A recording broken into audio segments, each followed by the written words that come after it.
안녕하세요. 무릇입니다. 이번에는 조선의 마지막 황녀 덕혜옹주 권비영 장편 소설을 소개할게요. 덕혜옹주의 미친 일생을 그린 국내 최초 장편 실화 소설입니다. 비참하게 버려진 조선 마지막 황녀의 삶을 기억하라. 그녀의 죄는 세 가지였다. 지나치게 영민한 것, 품어서는 안 될 그리움을 품은 것, 조선 마지막 황제의 딸로 태어난 것. 고종의 사랑스러운 막내딸이었지만 일본의 볼모로 잡혀가 감내해야 했던 37년간의 비참한 삶, 원수나 다름없는 남자와의 강제 결혼, 15년간의 정신병동 감금, 하나뿐인 딸의 자살, 조국의 외면, 조선 최후의 왕족이었지만 지금은 아무도 기억하지 못하는 여자. 그녀의 이름을 기억하는 자는 누구인가? 권비영 작가는 덕혜옹주를 놓고 쓰지 않고는 견딜 수 없는 이야기였습니다. 고종 황제의 막내딸로 태어났지만 황녀로서의 고귀한 삶을 살지 못했던 여인의 이야기를 들었을 때 흔적도 없이 잊혀져 버린 그 삶이 너무 아파 도저히 떨쳐낼 수가 없었습니다. 라고 했습니다. 권비영은 95년 신라문학상 수상으로 등단한 후 소설 21세기 동인으로 10여 년간 작품 발표를 하며 창작집을 내기도 했지만 작가의 길은 고단했다. 이성보다 가까운 것은 현실이었다. 하지만 사람들에게서 잊힌 한 황녀의 삶을 만난 후로 그는 다시금 창작의 불을 지필 수밖에 없었다. 그녀에 대한 책은 국내에 단 한 권밖에 없습니다. 그것도 일본 번역서로 말이죠. 지필은 사명감이었다. 자존심이기도 했다. 전자는 일제치하 시기를 견뎌야 했던 황제와 황족들, 청년과 여자들, 아이들이 고통과 울분을 감히 다 표현할 수는 없지만 역사의 소용돌이에 휘말린 한 여자의 삶만큼은 오롯이 살려내기 위해 열정을 쏟았다. 우리는 이 작품 안에서 자신의 신분을 잊지 않기 위해 끊임없이 당금질하고 칼날이 번뜩일 때 고개를 숙이며 그 안에서도 분기탱천할 줄 알았던 여인을 만나게 된다. 지치지 않고 탈출을 꿈꿨고 좌절의 순간에도 매번 기적을 바랐으며 그러면서도 조국과 운명을 같이 했던 여인, 가장 고귀한 신분을 지니고서도 가장 낮은 삶을 살아갈 수밖에 없었던 덕혜옹주를 발견하게 된다. 그녀의 파란만장한 일생은 나라 잃은 자의 서름과 함께 조국에 있던 순간에도 조국이 그리웠다는 그녀의 절절한 유언을 온몸으로 느끼게 한다. 나는 낙선제에서 오래오래 살고 싶었어요. 전하, 비전하 보고 싶습니다. 대한민국, 우리나라. 총기가 돌 때마다 삐뚤빼뚤 글씨로 썼다는 그녀의 메시지가 오늘날 우리 가슴을 아프게 두드린다. 두 여인, 오후 늦게부터 비가 쏟아지기 시작했다. 기다리던 비였다. 창밖의 사물을 알아볼 수 없을 만큼 사납게 퍼붓는 빗줄기를 바라보며 여인은 가슴을 부스러 내렸다. 어둠이 짙어지자 하늘은 더욱 세차게 비를 퍼부었다. 비어있는 병실에 몸을 숨기고 있던 여인은 빗줄기로 흐려진 창밖을 내다보다가 소리 없이 몸을 일으켰다. 사이가 쥐직은 듯 고요했다.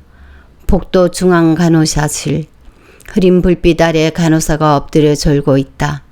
여인은 그림자처럼 조용하게 옆 병실로 숨어들었다. 그녀가 침대에 걸터 앉은 채 우두커니 밖을 내다보고 있었다. 시간이 다 되었어요. 여인이 조그맣게 속삭였다. 한쪽에 치워두었던 휠체어를 밀고 와 천천히 그녀를 앉혔다. 그녀가 몸을 비뚱거렸다. 가만히 계세요. 휠체어를 미는 여인의 손길이 몹시 조심스러웠다. 당분 간호사는 정신을 잃은 듯 자고 있었다. 수면제를 탄 음료수를 먹였으니 아마 두어 시간은 지나야 깨어날 것이다. 흐릿한 불빛이 고인 복도를 빠져나가면서 여인은 휠체어 잡은 손에 잔뜩 힘을 주었다. 휠체어가 흔들리지 않도록 애쓰며 걸음을 옮기는 사이 여인의 얼굴이 딱딱하게 굳었다. 누가 본다면 그동안 애써온 일이 허사가 될지도 모른다. 여인은 두려웠다. 주위를 두리번거리며 병원을 빠져나와서야 숨을 몰아쉬었다. 빗소리가 우산을 찢을 듯이 요란했다. 자정이 가까운 시간이었다. 서둘러 길을 건너야 한다. 여인은 휠체어 위로 우산을 받치며 걸음을 옮겼다. 그러나 사나운 빗줄기 앞에서는 우산도 무용지물이었다. 여인은 팥줄소가 저만치 보이는 곳에서 우산을 내던지며 속삭였다. 다 왔습니다. 이제는 되었습니다. 저에게 업히십시오. 공손하게 등을 내밀자 그녀가 망설임 없이 달라붙었다. 여인은 후들거리는 다리에 힘을 주고 일어섰다. 빗물이 흘러내려 눈조차 제대로 뜨기 힘들었다. 가까스로 주위를 살폈다. 팥줄소 앞에서 취객 두 명이 실랑이를 하고 있었다. 그러나 팥줄소 문은 굳게 닫혀 있었다. 다행스러운 일이었다. 여인은 길을 건넌 후에야 그녀를 내려놓았다. 둘 다 한자복을 입은 데다 키와 덩치가 비슷해 얼핏 보면 쌍둥이 같았다. 어둠 속에서 불빛을 깜빡이며 서 있던 자동차 한 대가 흐릿하게 모습을 드러냈다. 빗소리가 더욱 거세졌다. 온몸이 젖어들었다. 여인은 그녀의 손을 꼭 끌어쥔 채 자동차 불빛이 있는 쪽으로 다가섰다. 어둠 속에서 나타난 그림자는 둘 중절모를 눌러쓴 남자들이 여인이 있는 쪽으로 걸어오고 있었다. 여기에요, 여기. 여인이 낮은 목소리로 손짓했다. 그들이 걸음이 빨라졌다. 빗줄기는 여전했고 모든 사물들은 죽은 듯 엎드려 있었다. 수고했소. 중절모의 사나이가 가볍게 고개를 끄덕였다. 그는 여인 곁에 서 있던 그녀의 손을 잡고 자동차 쪽으로 몸을 돌렸다. 바로 그때 어디선가 숨어 있었던 듯 검은 그림자가 튀어나왔다. 탕! 탕! 총소리가 빗소리를 갈랐다. 여인이 꼬꾸라졌다. 중절모를 쓴 남자들이 버둥거리는 그녀를 자동차 안으로 다급하게 밀어 넣었다. 차는 곧 빗속으로 빠르게 사라졌다. 빠가야로! 뒤에서 종아를 난사하던 그들이 고개를 돌려 여인을 살폈다. 정신병원 환자복이 붉게 물들어가고 있었다. 여인은 미동도 없었다. 차가운 비는 세상의 모든 것을 휩쓸어갈 듯 여전히 사납게 쏟아지고 있었다. 그곳에 이름 없는 황녀가 살고 있었다. 1909년 3월 2일 그들은 죽음을 맹세했다. 노브키예프스크에서 의병 활동을 하던 비밀 결사단체 단지회였다. 3년 내에 히토 히로부미를 암살하지 못하면 자살로 국민에게 속죄하겠다는 그들의 말은 은밀하게 그러나 바람처럼 빠르게 떠돌았다. 누구나 그 맹세를 믿고 싶어 했다. 그해 9월 이토가 북만주 시찰을 명목으로 러시아 대장 대신 코코푸체프를 만나러 온다는 정보가 흘러들었다. 맹세를 기억하는 자들은 모두 들떴다.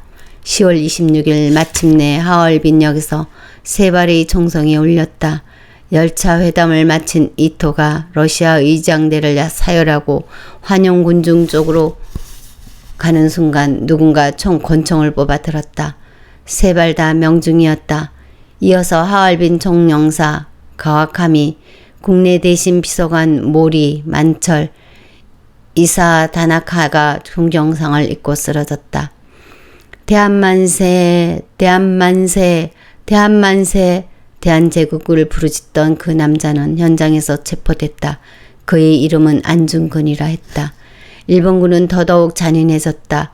항일 의병과 조금이라도 연관된 눈치가 보이면 무조건 잡아들였다. 그렇게 끌려갔다 온 사람들은 다른 이가 되어 돌아왔다. 벙어리처럼 입을 다물거나 죽은 눈빛을 한 채 지냈다. 돌아오지 못하는 자도 태반이었다. 수상한 시설을 이용하는 자들도 있었다. 일본군 앞잡이라는 꼬리표를 자랑스럽게 거들먹거리고 다니는 자들, 그 중에는 갑수도 끼어 있었다. 그는 혼잡한 세상에서 한 자리 꿰차고 싶었다.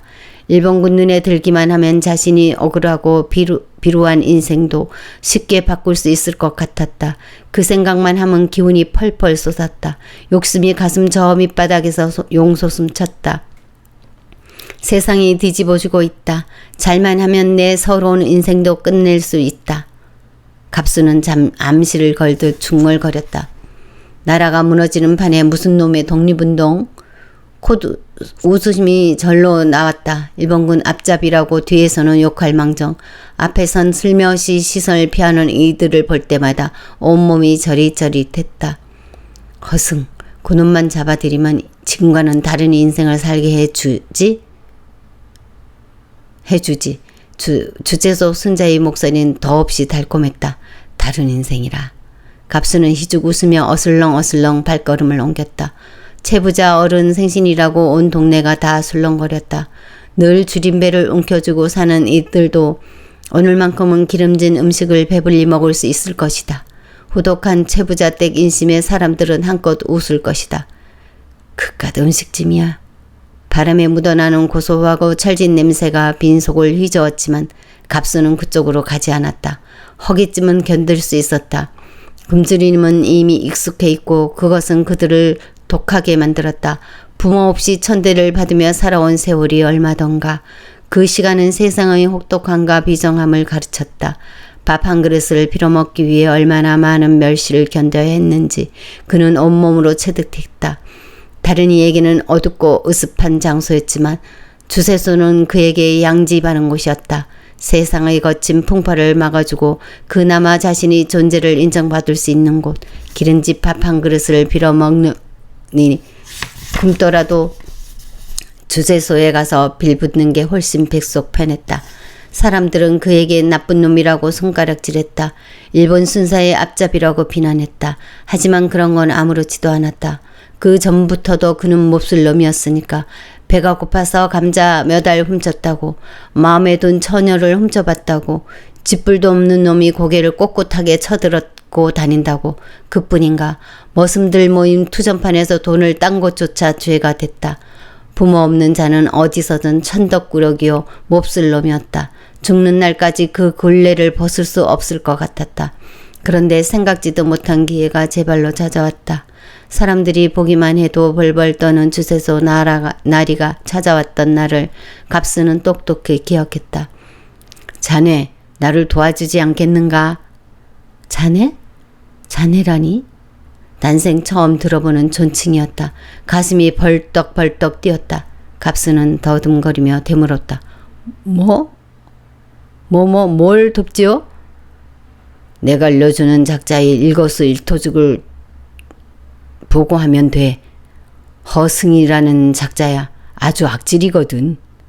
한낱 장돌뱅이로 살았던 허승의 이름이 튀어나왔을 때 갑수는 두 눈을 동그랗게 떴다. 게다가 악질이라니. 자신을 따라다니던 꼬리표가 그에게로 옮겨붙었다. 그것만으로도 뛸 듯이 깊었다. 혐의는 명백했다. 장돌뱅이로 행세하고 있지만 실은 반일 의병단체의 끈아풀이라고 했다. 갑수는 두 주먹을 불끈 쥐었다. 이런 좋은 기회를 놓칠 수 없다. 그날 시바스키는 갑수의 어깨를 다정하게 두드려주는 걸 잊지 않았다. 1909년은 그런 시대였다. 힘을 가진 자가 득세하는 세상. 권력의 그늘은 생각보다 안온했고 일본의 빌붙은 친일파들은 황실조차 뒤흔들었다. 고종은 한갓 허수아비에 지나지 않았다. 갑수는 마을을 한 바퀴 돌아 허승이 집이 있는 산등성이 쪽으로 걸음을 옮겼다. 바람이 매섭게 볼을 핥혔다. 빈속이라 그런지 온몸이 덜덜 떨렸다. 야산 솔숲에서 망을 보며 밤을 새울 요량이었었지만 허기를 견디는 것은 힘들었다. 눈앞에 뜨끈한 국밥이 어른거렸다. 허승, 그 작자가 이처럼 환한 대낮에 올 리는 없겠지? 갑수는 휘적휘적 주막으로 발길을 돌렸다. 여기 국밥 한 그릇하고 막걸리 한 잔! 뜨뜻한 방바닥에 엉덩이를 대는 순간 노고남이 적병처럼 에워쌌다. 빈속에 들이부은 막걸리 한 잔에 머릿속이 어찔했다. 갑수는 내친 김에 막걸리 한 주전자를 더 시켰다. 주모가 누나를 뒤룩거리며 술병을 거칠게 내려놓았다. 술값이나 있어? 그러지 말고 조금만 참슈. 내가 몇 배로 갚아줄 테니. 그는 허세를 부렸다. 하지만 주모는 막걸리 한 주전자를 끝으로 거친 욕과 함께 그를 문 밖으로 쫓아냈다. 갑수는 휘청거리며 솔숲까지 억지로 걸음을 옮겼다. 취기를 이겨내는 것은 힘들었다. 눈이 자꾸 감기는가 싶더니 설핏 잠이 들고 말았다. 새벽녘에 눈을 떴을 때는 온몸이 얼음덩이처럼 딱딱했다. 몸을 이리저리 움직여 겨우 운신을 할 수 있게 되자 주막집에서부터 눌러왔던 분노가 폭발했다. 모든 게 변했다고? 나 같은 인간도 행세할 수 있는 세상이야. 그의 목소리가 텅 빈 야산을 우렁우렁 울렸다. 그는 허승이 집으로 발길을 돌렸다. 여느 집과 다름없는 안이 더 철아 보이는 초가했다. 그는 허술한 살인문을 밀고 들어서며 큰 기침을 했다. 기척이 없었다. 아무도 없나? 짐작은 했지만 막상 대꾸가 없자 화가 치솟았다. 고요와 정막마저 자신을 무시하는 것처럼 여겨졌다. 그는 닥치는 대로 걷어차고 집어던졌다. 마당에 있던 닭 한 마리가 놀라서 부두덕거렸다. 허승의 저는 이미 어디론가 몸을 피한 것 같았다. 하긴 매일이다시피 찾아와 남편을 거처를 대라고 윽받질렀으니 그럴 만도 했다. 그가 어제 집어 던졌던 사기 요강 파편이 아직도 마당에 널려 있었다. 애새끼 달고 어딜로 간 거야? 갑수는 주인도 없는 마루에 걸터 앉아 담배를 꺼내 물었다. 어둠 속에 숨어있던 사물들이 여명 아래서 서서히 제 모습을 드러냈다. 놀라서 도망갔던 닭이 누나를 뒤룩거리며 다시 나타났다. 구구대는 닭을 보자 우라가 더 치밀었다. 마루 한쪽 기둥에 걸려있던 호미를 내던졌다. 날개 tuk지를 맞은 닭이 공중으로 화다닥 날아올랐다가 다시 장독 뒤로 떨어졌다. 죽지는 않았는지 골골대는 소리가 이어졌다. 갑수는 불을 붙이다 말고 담배를 내던졌다. 그래, 누가 더 즐긴지 두고 보자고. 각퇴! 그는 벌떡 일어나 가래침을 사납게 내뱉었다. 당분간 집을 떠나 있게. 그가 보침을 앞에 두고 말했다. 짐은 단출했고 말은 간결했다. 혼자 결정해놓고 뒤늦게 집을 떠나 있으라는 말이 야속했으나 제천댁은 입술만 지그시 깨물었다. 어떠한 말로도 그를 돌려 세울 수 없음을 알았다. 그의 목소리는 한없이 단단했다. 만날 날도 기약할 수 없네. 제천댁은 입술을 더 꼭 깨물었다. 인연이 정녕 여기서 끊기는가? 아니다. 제천댁은 고개를 저었다. 사람의 인연이 그리 가벼울 수 있을까? 살을 맞대고 정을 나눈 세월이 그리 길었는데 어지러운 시절이니 미련 갖지 말라는 뜻인 줄 알면서도 제천댁은 그 속내조차 모른 척하고 싶었다. 몇 개월이 될지 몇 년이 될지 평생 못 볼지도 모르지. 그의 말에 눈물이 후두둑 떨어졌다. 이를 악물어도 소용없었다. 침통하고 차가운 음성을 들으며 제천댁은 눈물을 닦았다. 우리 같은 무지렁이들에게 나라의 독립이 뭐 그리 중요하오? 그게 무슨 소용이란 말이오? 달빛조차 이지러진 밤 그녀는 목구멍까지 차오르는 그 말을 겨우 참았다. 표정에도 담지 않았다. 어렵사리 내뱉은 것은 다른 말이었다. 참을 수 있어요. 당신이 살아있기만 한다면. 말끝에 울음이 배어들었다. 바람처럼 떠돌다가도 돌아오기만 한다면, 그렇기만 한다면 이 자리를 지키리라. 제천댁은 치맛자락을 움켜쥐었다. 그가 그녀의 손을 어루만졌다. 어루만지는 손길만큼은 그리 다정할 수 없었다. 저는 아이만 있으면 견딜 수 있어요. 볼에 눈물이 아롱져도 어린 것의 잠은 깊었다. 평생 함께 있을 줄 알았는데 가장 건네기 어려운 말을 기어이 하고야 마는구먼. 목소리에 물기를 읊긴 순간 제천댁은 사내를 올려다봤다. 단단한 그의 목 언저리가 외롭게 꿈틀거렸다. 조심하세요. 그 말뿐이었다. 더 입을 열었다가는 통곡이 터져나오고 참았던 말을 내쏟을 것 같아 두려웠다. 사내는 말이 없었다. 속마음은 엿보이지 않았다. 밤이 깊었다. 그의 발길을 재촉하듯 칼바람이 허술한 방문을 사납게 흔들어댔다. 장승인 듯 서 있던 그가 바람처럼 방문을 빠져나갔다. 뒤도 돌아보지 않고 성큼성큼 걸어가는 뒷모습을 가슴 깊이 새기며 제천댁은 그제야 울음을 터뜨렸다. 부디 몸조심하세요. 제천댁은 허공에 대고 중얼거렸다. 사는 일이야 두렵지 않았다. 천하게 살아온 몸에 무슨 일을 하든 입에 풀칠이야 못할까. 그녀는 아이의 볼을 쓰다듬었다. 아이가 자박자박 걸음을 떼었을 때부터 그는 아이를 보고 하늘에서 보낸 복덩이라고 했다.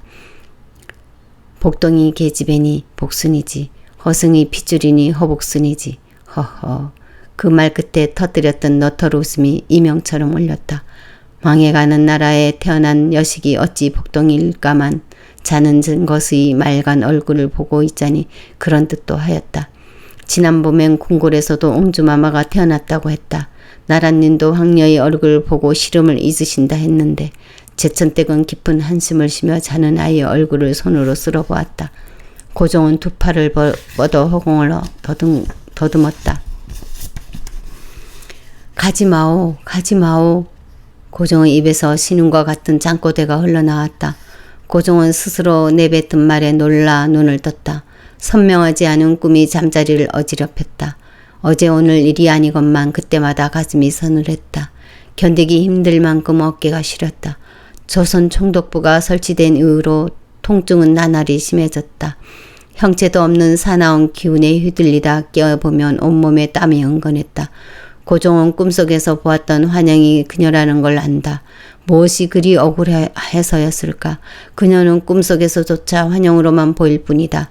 그 곱고 아름다운 얼굴을 생시인 듯 만져보고 싶건만 고종의 꿈을 찾아오는 건 늘 그림자와 같던 환영뿐이었다. 그럴 때마다 그는 그것에 옷자락이라도 있는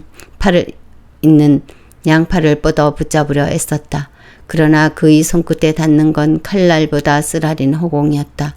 매번 두 손이 잘려나가는 듯한 통증을 느끼며 그는 깨어났다. 꿈이었다는 걸 깨닫고 용상에 앉아 어둠을 응시하노라면 자신도 모르게 두 눈에 눈물이 맺혔다. 명성황후.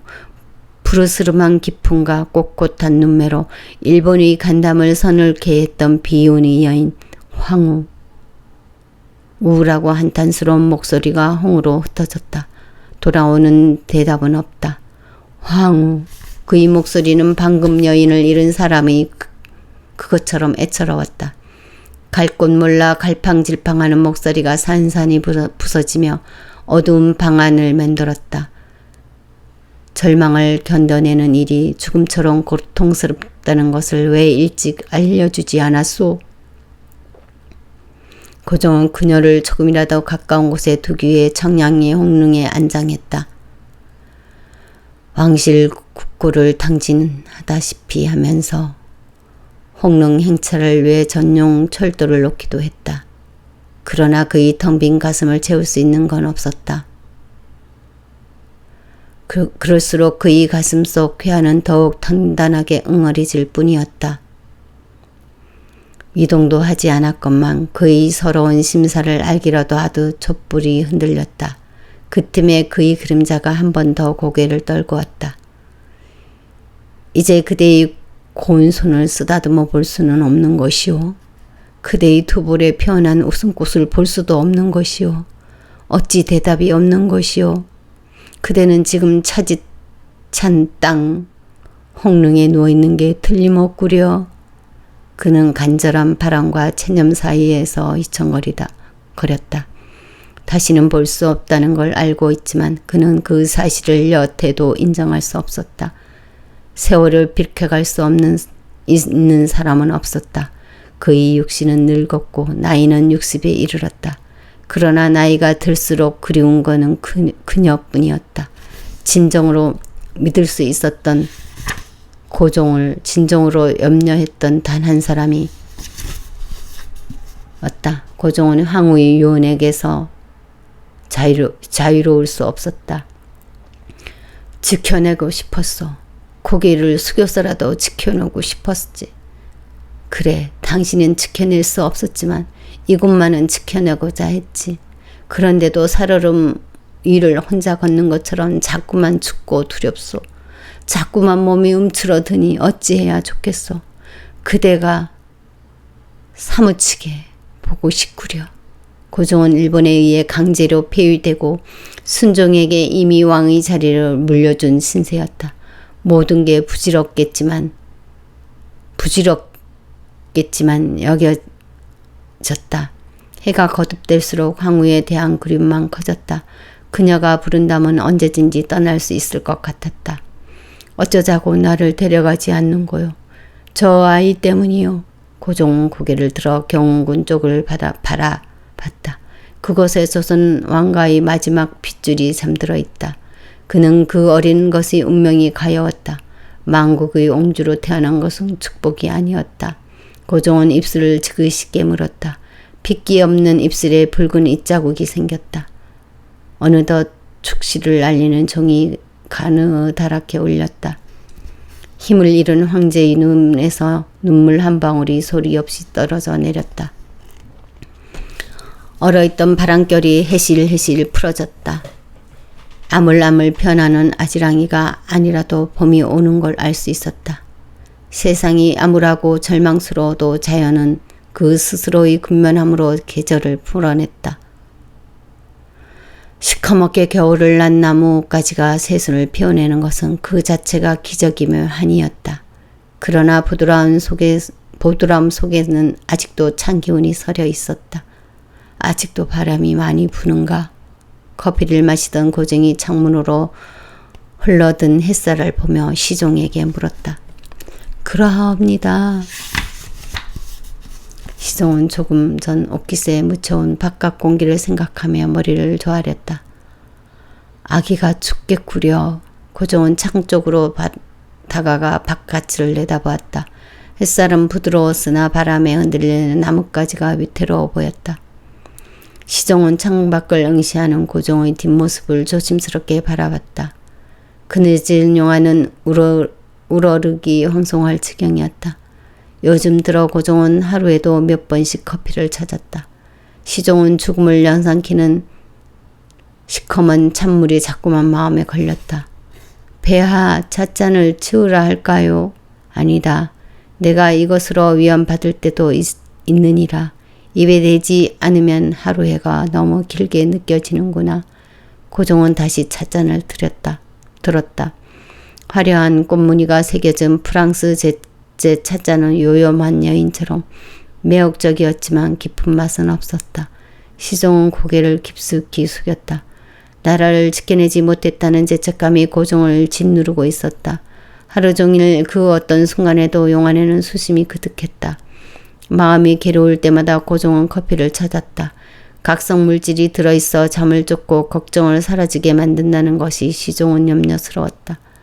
단 것을 좋아하는 고종을 위해 일부러 감주를 올리도록 일러두었건만 어찌된 일인지 눈에 띄는 것은 커피뿐이었다.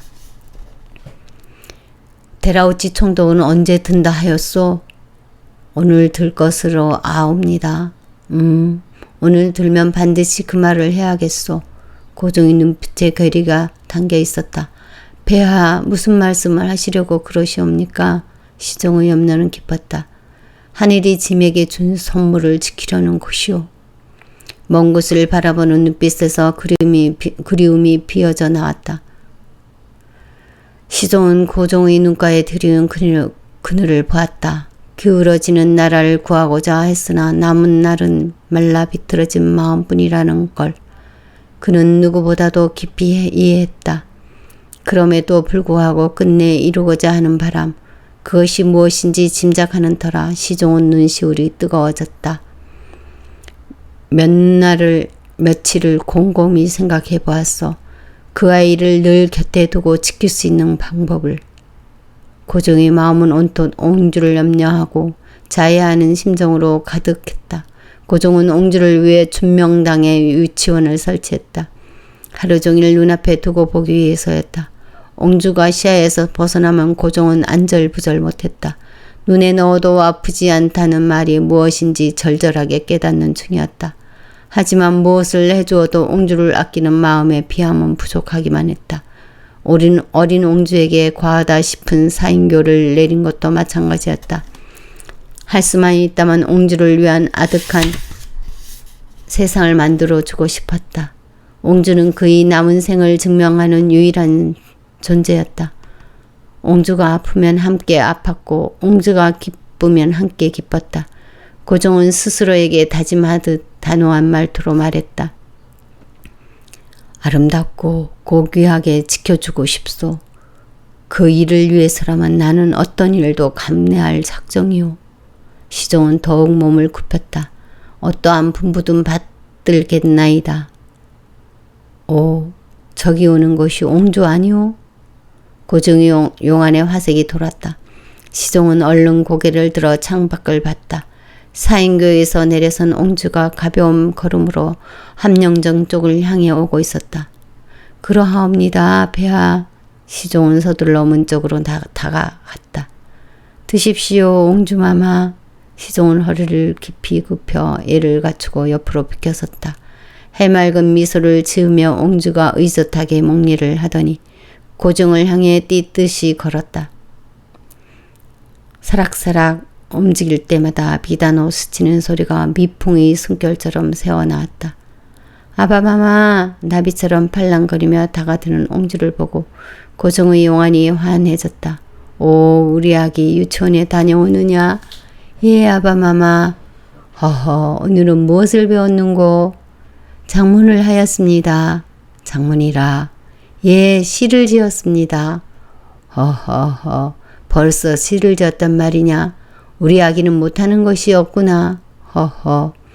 넓은 이마, 쌍꺼풀 진 눈, 동구스름한 얼굴까지 옹주는 그야말로 고종을 쏙 빼닮았다. 허허, 우리 아기 그리 영특하니 무엇으로 상을 줄꼬? 고종은 용체를 굽혀서 검고 부드러운 머리카락을 만졌다. 쫑쫑 따내린 머리끝에 제비불이 댕기가 고왔다. 어부주시어요. 옹주의 눈에 어리광이 가득했다. 허허, 그러자꾸나. 조금의 망설임도 꾸중도 없이 고종은 옹주를 업었다. 옹주의 따스한 체온이 등줄기를 타고 전해지자 고종은 눈시울을 붉혔다. 아직 황적에 오르지 못한 아이였다. 고종은 그것도 자신이 무능한 탓인 것만 같았다. 아바마마, 난 아바마와 잠시만 떨어져 있어도 보고 싶다오. 등 뒤 어린 것이 목을 꼭 부여잡고 쫑알쫑알 떠드는 것을 들으며 고종은 아무래도 빠른 시일 내에 용단을 내려야겠다고 결심했다. 테라우치 총독은 의욕을 감출 수가 없었다. 계획에도 없던 연애라니. 준명당이라며 유치원을 개설한 곳이 아니던가. 연애 장소를 전해 들었을 때부터 그는 찜찜하고 석연찮은 기분이었다. 꿍꿍이가 있는 것 같았지만 실제를 파악할 수 없었다. 그는 준명당 앞에서 복장을 다시 매만졌다. 언제나 영광스럽게 생각하는 제복이었다. 대일본 제국의 표상, 제복에 달린 금장이 햇빛에 번뜩였다. 그는 의심과 긴장의 끈을 놓지 않으리라 마음먹었다. 꿍꿍이가 무엇이든 휘둘리지 않을 자신이 있었다. 어서 오시오, 총독. 고종은 손수 문화까지 나와 그를 맞았다. 전에 없는 일이었다. 데라우치는 심증을 굳혔다. 그는 내색하지 않고 깊이 고개를 숙여 예를 펴었다. 폐하, 어인일이십니까? 내가 총독을 기쁘게 해주려고 아이들 잔치에 초대했소. 어찌 갑자기 재롱차를 연다 하십니까? 그가 깨뜨려 보는 시선으로 고종을 바라보았다. 잔치를 여는데 무슨 이유가 있어야 하오? 가끔씩 살펴보니 하는 짓이 하도 어여뻐서 총독과 함께 즐기려는 게지요. 허허허. 고종은 말끝에 총독의 손을 덥석 잡았다. 데라우치는 깜짝 놀랐다. 손아귀 힘이 생각보다 셌던 탓이다.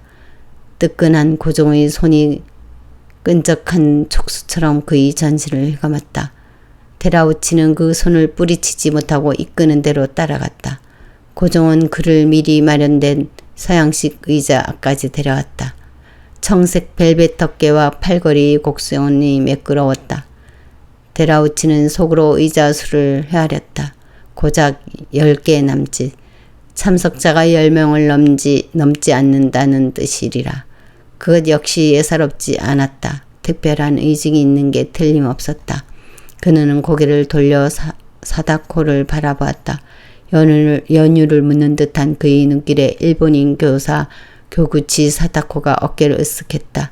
데라우치는 슬그머니 화가 치솟았다. 대체 무슨 장난을 치려는 것일까?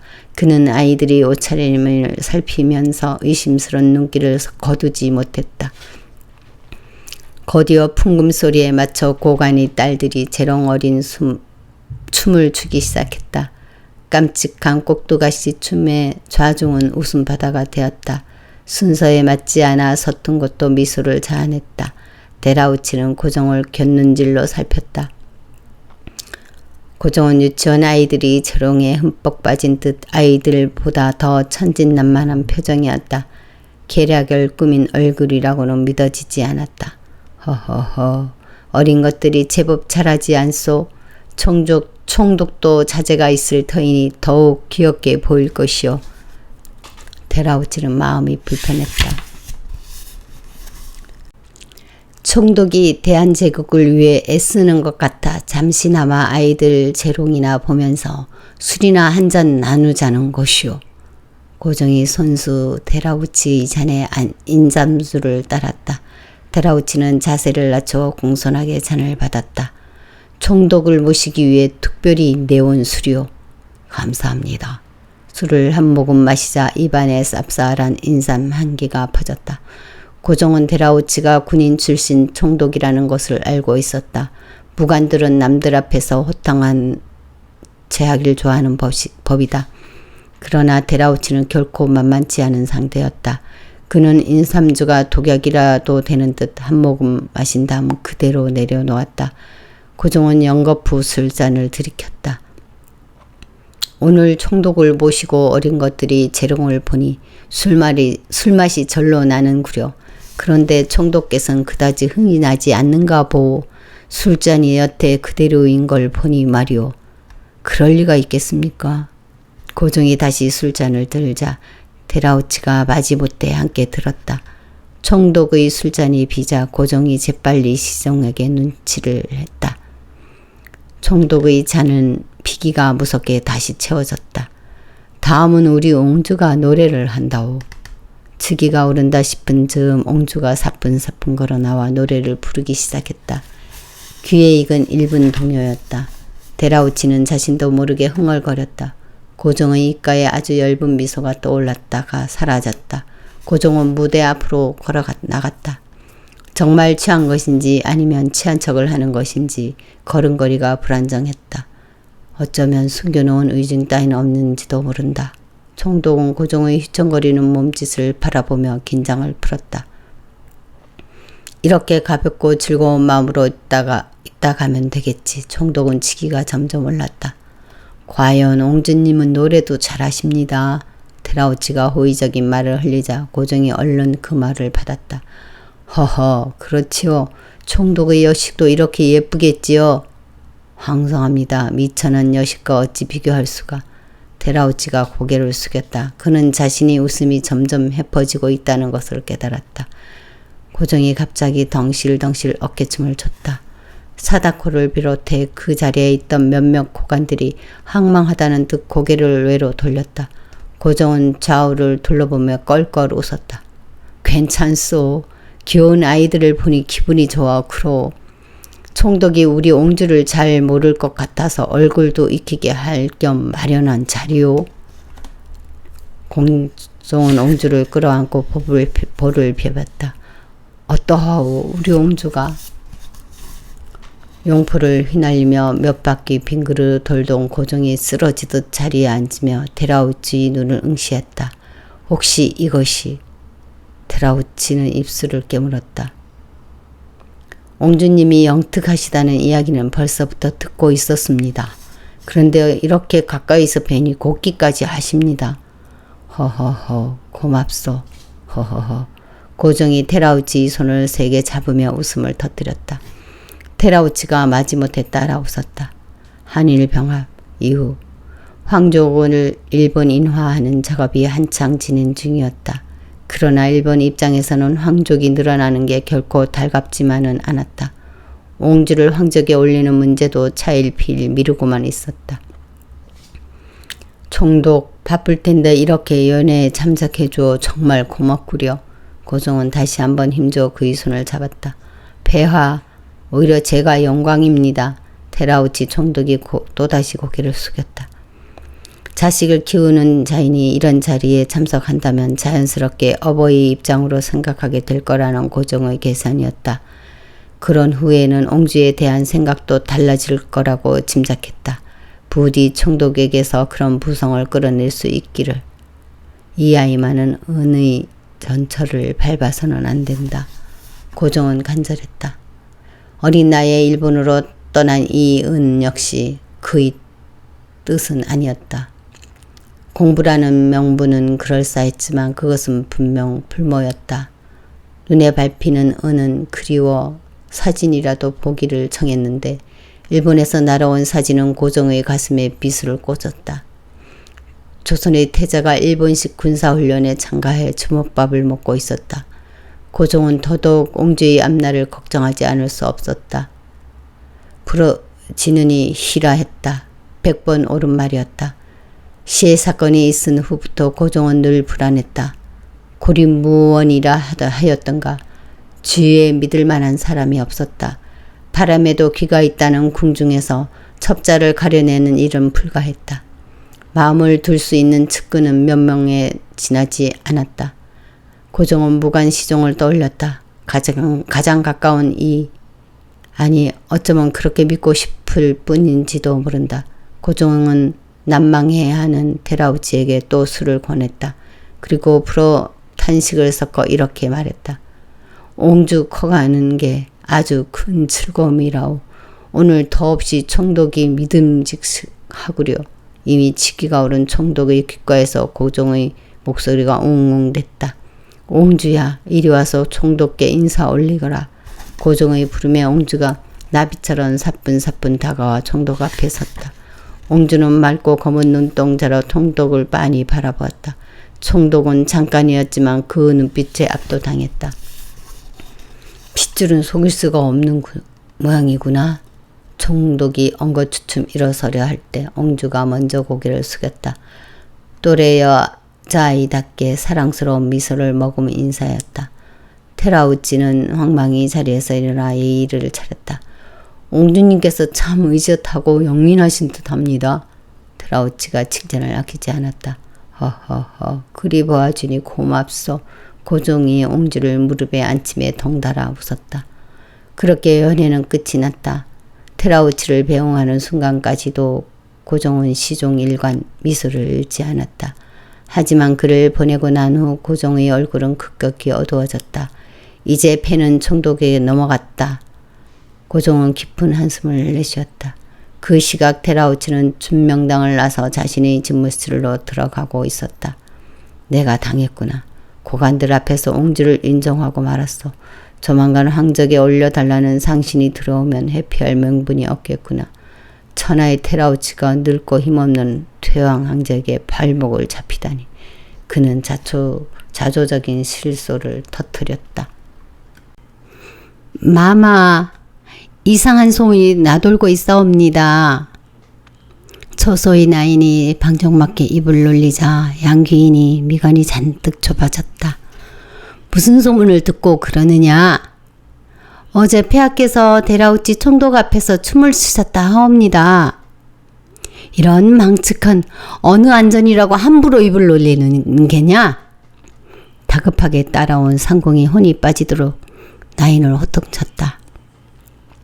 소인은 들은 대로 이야기했을 뿐이온데 나인이 겁을 잔뜩 집어먹은 얼굴로 말거리를 흐렸다. 냉큼 물러가지 못하겠느냐? 상궁의 호통에 나인은 혼비백산하여 사라졌다.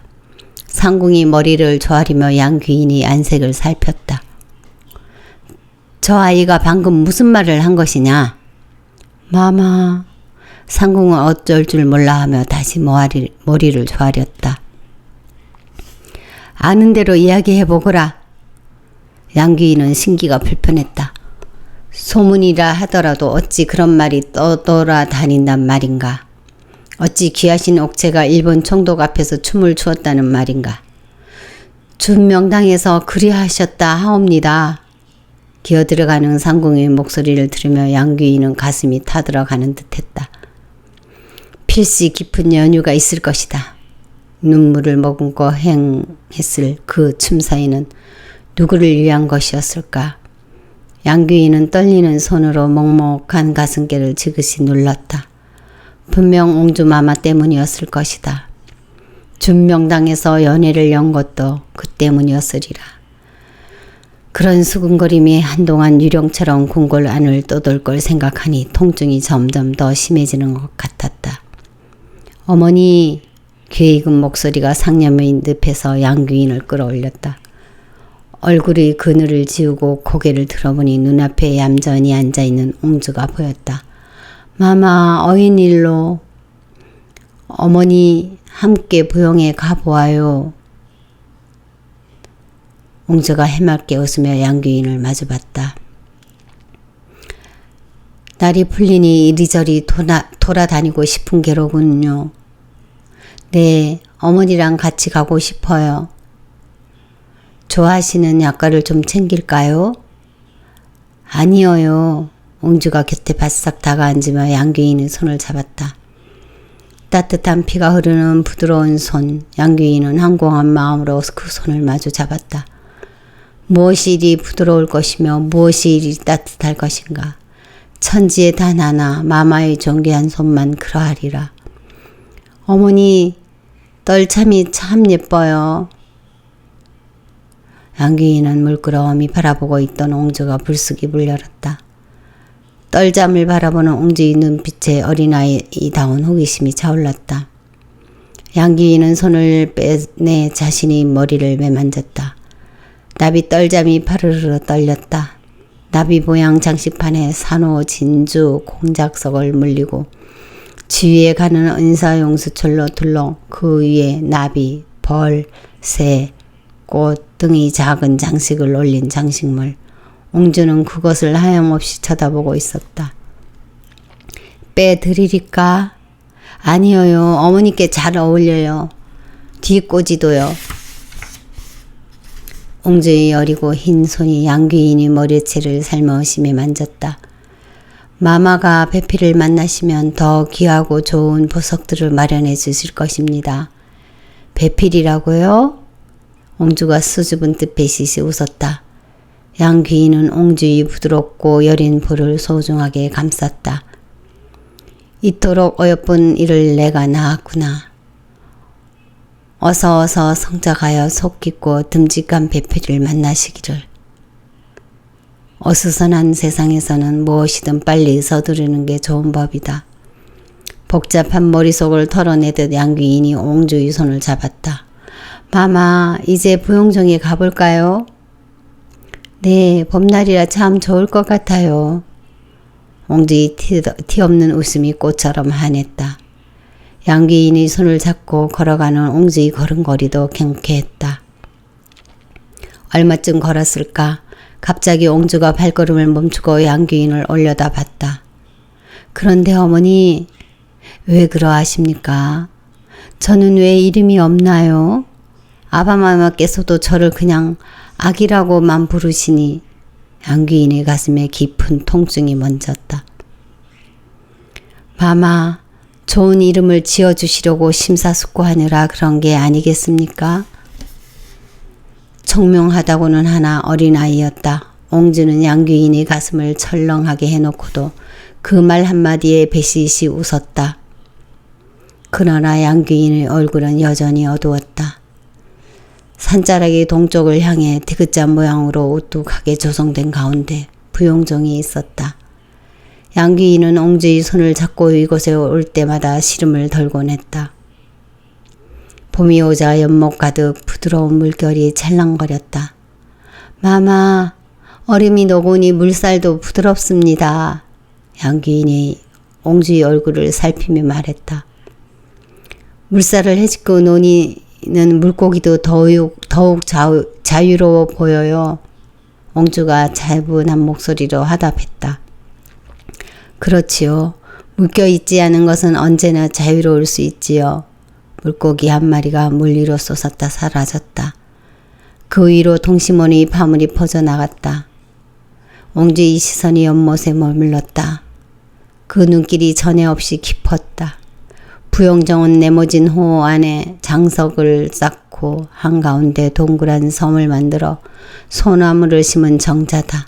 천원 지방, 하늘은 둥글고 땅은 네모나다는 정통적인 우주관을 표현한 것이라고 나들이 길에 황제가 일러주던 생각이 났다.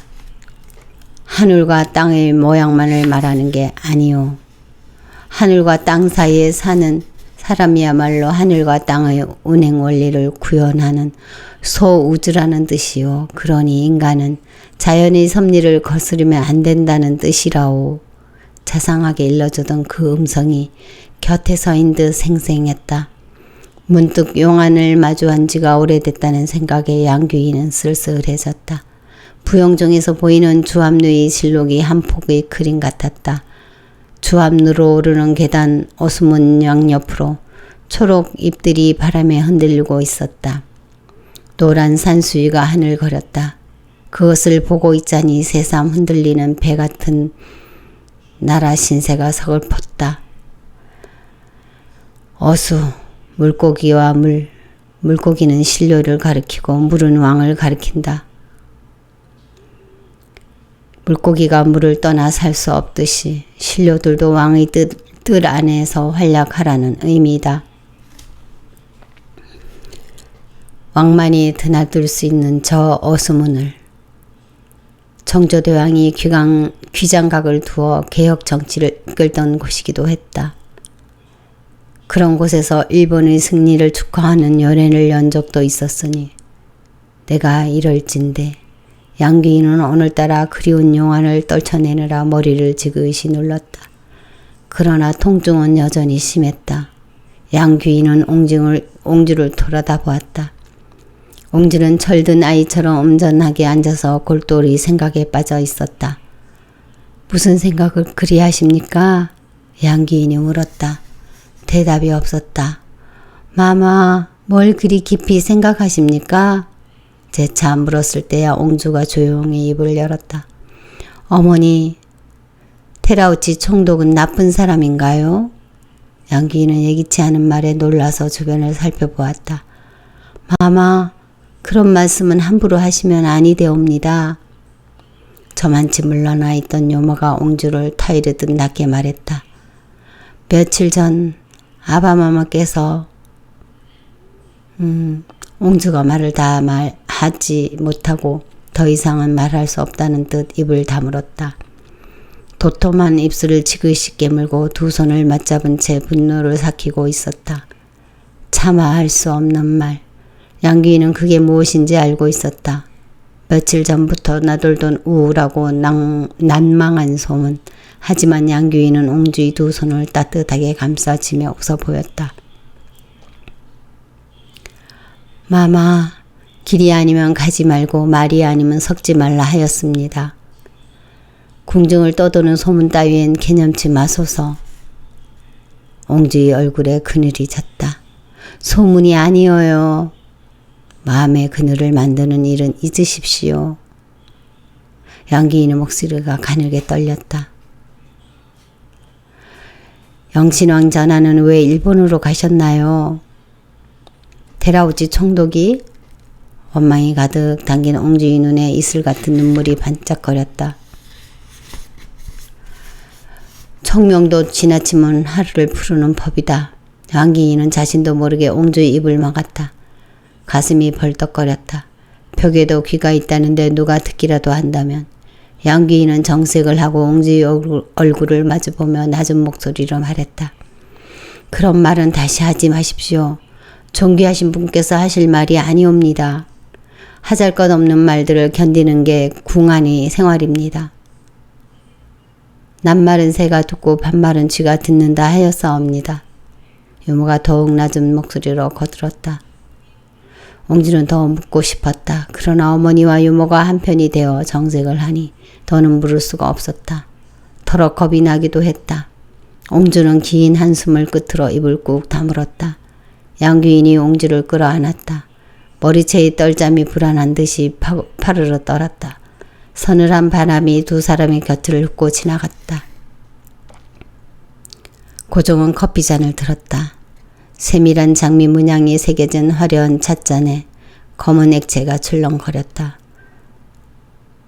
금박을 두른 가장자리, 부드럽게 물결치는 날렵한 손잡이, 작고 예쁜 장미 한 송이가 수줍은 봉오리처럼 함처럼하게 고정되어 있는 고급스러운 찻잔. 그러나 김항진은 커피를 입에 대는 황제를 볼 때마다 불안했다. 진한 커피 냄새를 맡을 때마다 이상하게 머리가 어지러웠다. 주위를 물르고 이리 와 앉으라. 고정이 시종을 바라보며 커피잔을 놓았다. 어느새 잔은 비어 있었다. 김황진은 고개를 깊숙이 숙였다. 오늘은 무슨 말씀을 하실지 조심스레 문밖을 살피며 그동안 비밀리에 진행했던 일들을 떠올렸다. 어느 것 하나 뜻대로 성사된 것은 없었다. 1904년 폭풍처럼 들이닥친 러일 전쟁의 회오리는 대한제국의 꿈을 산산이 부수어 놓았다. 러시아는 일본의 역공을 이기지 못하고 전쟁에서 패했고 일본은 곧 대한제국에 대한 야욕을 드러냈다. 을사늑약의 강제 체결. 고종은 1906년 영국의 더글러스 기자에게 을사늑약의 부당함을 천명하는 국서를 비밀리에 전달했다. 열강의 공동보호를 요청한 고종의 공식 문서였다. 그러나 그것을 반기는 이는 아무도 없었다. 1, 2차 만국평화회의가 열리는 동안 고종은 다시 한번 비밀리에 일을 꾸몄다. 각국의 특사를 파견하고 대한제국의 입장을 호소하는 한편 헤이그에 밀사를 보냈다. 그러나 평화회의 의장이었던 알렉산드르 넬리도프는 밀사들의 회의 참석을 단호하게 거절했고 얼마 뒤 그중 한 명이었던 이준이 호텔방에서 시체로 발견된다. 단단히 쥐고 있던 고종의 끈 하나가 툭 하고 끊어졌다. 결국 그것이 황제의 두 발목을 잡았다. 7월 19일 새벽 1시 고종은 일본의 협박을 이겨내지 못하고 그들이 바람대로 황태자에게 대리청정의 조직을 내렸다. 내가 믿는 것은 너뿐이니 고종의 음식은 나직했다. 김황진은 그 음성에 깔려있는 물기를 느꼈다. 고독하신 분이시다. 김황진은 머리를 조아리며 눈을 감았다. 더없이 높은 자리에서 더없이 외로우신 분, 옹주마마를 황적에게 올리기 위해 기꺼이 자신을 낮추셨던 분. 그 깊고 그윽한 마음을 어찌 받아들여야 하는지 그는 황송한 마음을 가눌 수 없었다. 이제 그 아이를 데려오너라. 김황진은 황제의 말뜻을 얼른 알아차리지 못했다. 폐하 누구를 말씀하시는지. 지난번 이야기한 아이를 데려오너라. 고종의 목소리가 더욱 낮고 은밀해졌다. 네, 알겠습니다. 김황진은 주변을 살폈다. 아무도 없는 공간에서 그들의 숨결이 느껴졌다. 비밀은 번번이 새어나갔다. 되도록 빨리 서둘러야 할 것 같구나. 이제는 아무도 믿을 수가 없노라. 고종은 창밖에 시선을 둔 채 시종을 재촉했다. 내일 아침에 아련토록 준비하겠습니다. 김황진은 서둘러 궁을 빠져나갔다. 다음날 아침 김황진은 아무도 모르게 한 소녀를 입궁시켰다. 얼떨결에 시종의 뒤를 따르던 소녀는 어리둥절한 눈으로 낯선 공중의 풍경을 살폈다. 키가 크고 얼굴이 가름한 아이였다. 총명해 보이는 두 눈이 다정스러웠다. 시종은 그 아이와 무관하다는 듯 뒤도 돌아다 보지 않고 앉아서 걸었다. 안고 앞서 걸었다. 소년이 그 뒤를 종종 걸음으로 쫓았다. 화원을 지날 때 꽃바람이 사르르 불었다. 꽃향기가 소년의 볼을 간지렸다. 소년은 간밤의 일을 되새기지 않을 수 없었다. 지금 앞에서 성큼성큼 걷고 있는 김항진, 그는 자신의 백부였다. 백부는 밤늦게 집을 찾아왔다. 어머니는 다른 날과 다르게 새로 장만한 옷을 조심스럽게 내밀었고 아침이 되자 영문모를 말이 떨어졌다. 따라 나서거라. 자주 뵐 수 있는 분은 아니었다. 따라 나서라는 말을 예사로 할 분도 아니었다. 갈 곳도 이유도 모르는데 누구도 그 말에 토를 달지 않았다. 소녀는 처음으로 용기를 내었다. 백부님, 어디로 가십니까? 그냥 따라오면 된다. 백부는 표정을 흐트러뜨리지 않은 채 소년을 내려다 보았다. 소년은 고개를 돌려 아버지를 바라봤다. 아버지가 고개를 끄덕였다. 백부가 저만치 앞서자 그가 소년의 귀에다 속삭이듯 일러주었다. 황제께서 너를 데려오라 하셨다. 네? 황제께서요? 소년의 놀란 눈을 보고 아버지가 가만가만 손을 내저었다. 입을 다물라는 뜻이다. 조용히 따라가서 시키는 대로만 하고 오면 된다. 소년은 흐트러짐 없는 백부의 등을 보며 자신도 허리를 꼿꼿이 세웠다. 하지만 주위의 시선을 빼앗기다 보니 걸음이 조금씩 느려졌다.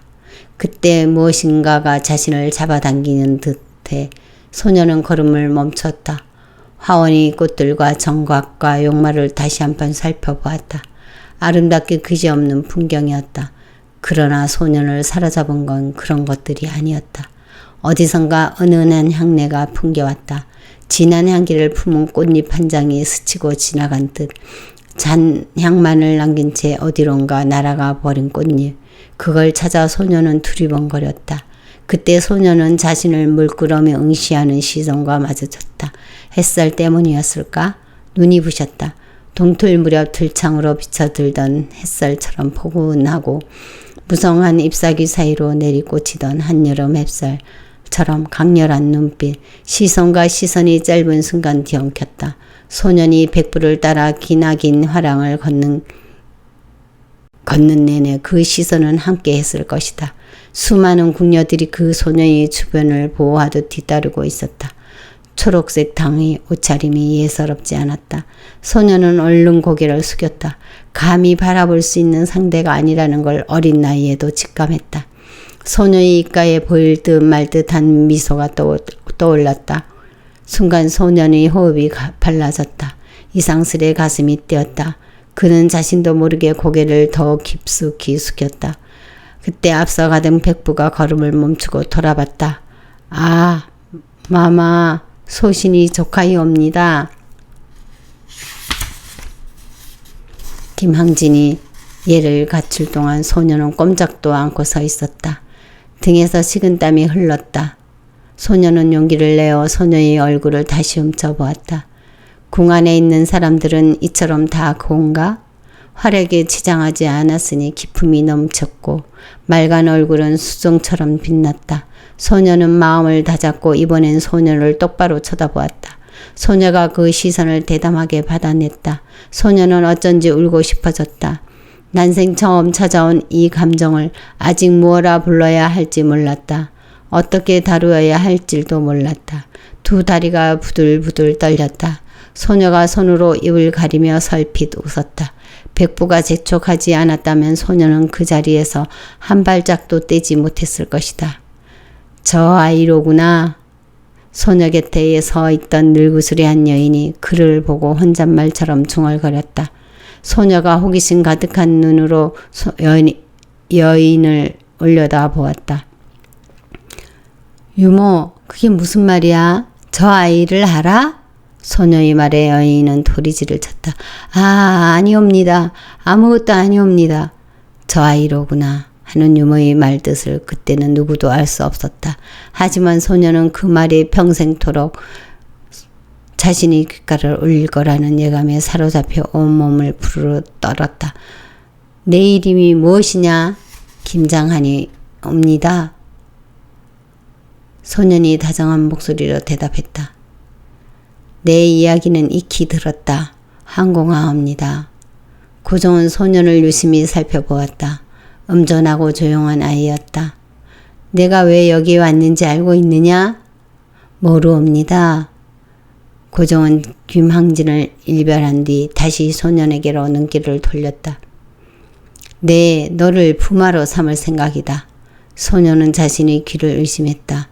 부마라면 임금의 사위, 즉 황제의 딸을 배필로 맞이하게 된다는 의미가 아닌가. 상상조차 하지 못한 일이었다. 낯빛이 썩 좋지 않구나. 마음에 내키지 않는 일이더냐? 소년은 대답하지 않았다. 옆에서 시립하고 있던 김항진이 얼굴이 일그러졌다. 폐하, 너무 갑작스러운 말씀인지라 아직 무슨 뜻인지 헤아리지 못한 듯하옵니다. 소년이 고개를 들어 백부를 보았다. 부마가 된다는 게 어떤 의미인지 소년은 잘 알고 있었다. 얼마나 황송한 일인지도 역시나 잘 알았다. 그런데도 소년은 너무도 갑작스러워 입을 열 수가 없었다. 초조해하는 김항진과 달리 고종은 한결 느긋한 표정이었다.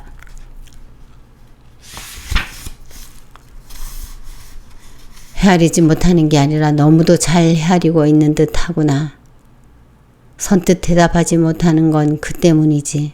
고종은 일본이 옹주를 채가기 전에 딸의 약혼을 진행시키고 싶었다. 가장 믿을 만한 시종의 조카와 연을 맺어둔다면 옹주의 일본행을 막을 수 있을 듯 했다. 하지만 그 전에 김장한이 어떤 아이인지 직접 눈으로 확인하고 싶었다. 아무리 일각을 다투는 일이라 해도 가장 아끼는 옹주의 배필을 무턱대고 정할 수는 없는 노릇이었다. 소년이 주저앉은 듯 무릎을 꿇더니 곧이어 부복했다. 고종은 소년을 내려다보았다. 작은 등이 떨리고 있었다. 너무 가분한 처사이십니다. 다시 한번 통촉하여 주시옵소서. 목소리도 떨리고 있었다. 하지만 고종은 자신의 의사를 분명히 밝히는 모습이 오히려 마음에 들었다. 만국의 한을 품고 사는 쓸모없는 노인의 부탁이라 생각하거라. 옹주는 곁에서 지켜줄 사람이 필요하다. 강인하고 현명하며 성심으로 대해줄 그런 사람이 필요하다. 너를 보니 믿음이 간다. 내 믿음에 화답하겠느냐? 소년은 고개를 들어 다시 백부를 보았다. 안절부절 못하던 백부가 나직한 목소리로 타이르듯 말했다. 너도 아까 뵙지 않았더냐? 내가 예를 올렸던 마마를 기억하느냐? 그분이 바로 옹주 마마이시다. 순간 소년의 눈이 반짝 빛났다. 시선과 시선이 마주쳤던 그 짧은 순간이 번개처럼 스치고 지나갔다. 고종은 다시 소년에게 물었다. 괜찮다. 너의 의중을 밝히거라. 소년은 이 말을 바닥에 대고 큰 소리로 답했다. 명을 받들겠습니다. 고종은 한시름 놓았다는 듯 길게 한숨을 내쉬었다. 용상에서 일어나 소년의 손을 잡고 일으켰다. 소년은 감히 고개를 들지 못했다. 가슴이 터질 듯 했다. 고종은 그 모습을 온화한 눈길로 내려다 보았다. 흡족한 마음으로 밤을 보낸 고종은 다음 날 눈을 뜨자마자 김항진을 찾았다. 그러나 아무런 기척이 없었다. 아침 커피를 준비해 올린 상궁만이 모습을 보일 뿐이었다. 고종은 의아한 눈빛으로 상궁에게 물었다. 시종이 왜 보이지 않느냐? 단 하루도 자리를 비운 적이 없는 사람이었다. 모르는 일이옵니다. 제가 어찌. 상궁이 말꼬리를 흐리며 도망치듯 나갔다. 그러자 부르지도 않은 한상학이 들어섰다. 고종은 일이 잘못되었음을 직감적으로 알았다. 그의 수염 끝이 바르르 떨렸다. 이제부터 소신이 폐하를 모시게 되었습니다. 한상학 그는 윤덕영이 보낸 하수인이었다. 이로써 모든 게 분명해졌다. 김항진이 사라지고 한상학이 나타난 건 그가 준비했던 계획이 무산됐다는 걸 뜻했다. 세상과 이어졌던 끈이 또다시 떨어져 나갔다. 고종은 절망했다. 어찌하여 자네가? 저는 국내부에서 시키는 대로 할 뿐입니다. 한상학이 고개를 숙인 채 대답했다. 그토록 즐기던 커피였건만 고종은 거들떠보지도 않았다. 커피가 차갑게 식어갔다. 대신 그의 가슴속은 뜨겁게 달구어졌다. 고종은 끓어오르는 분노를 간신히 억눌렀다. 자신이 뜻도 묻지 않은 채 이루어진 처사에 대해 꾸짖고 싶었다. 누구에게라도 호통치고 싶었다. 당장 김항진을 데려오라 소리치고 싶었다. 아나무인의 몰입애들에게 서슬퍼런 어명을 내리고 싶었다. 하지만 그것은 마음속의 소용돌이일 뿐이었다. 김항진을 데려오라 했다가는 오히려 그가 더 큰 해를 입으리라. 쉽게 내어줄 거였으면 이처럼 소리 없이 그를 사라지게 하지도 않았을 게다. 고종은 자신이 가슴을 조용히 쓸어내렸다. 부르기 전에는 나타나지 말라. 고종은 자신이 동선을 쫓은 한상을 보며 냉정하게 말했다. 소신은 폐하를 모셔야 합니다. 물러가라 했느니. 고종이 호통을 쳤다. 그러나 한상학은 전혀 기죽지 않았다. 외려 떨떠름한 표정으로 물러나 방 주변을 감시했다. 고종은 진저리를 치며 탄식했다. 저자는 도대체 누구의 백성인가? 내 어찌하여 이런 처지가 되었는가? 고종은 가슴을 쳤다.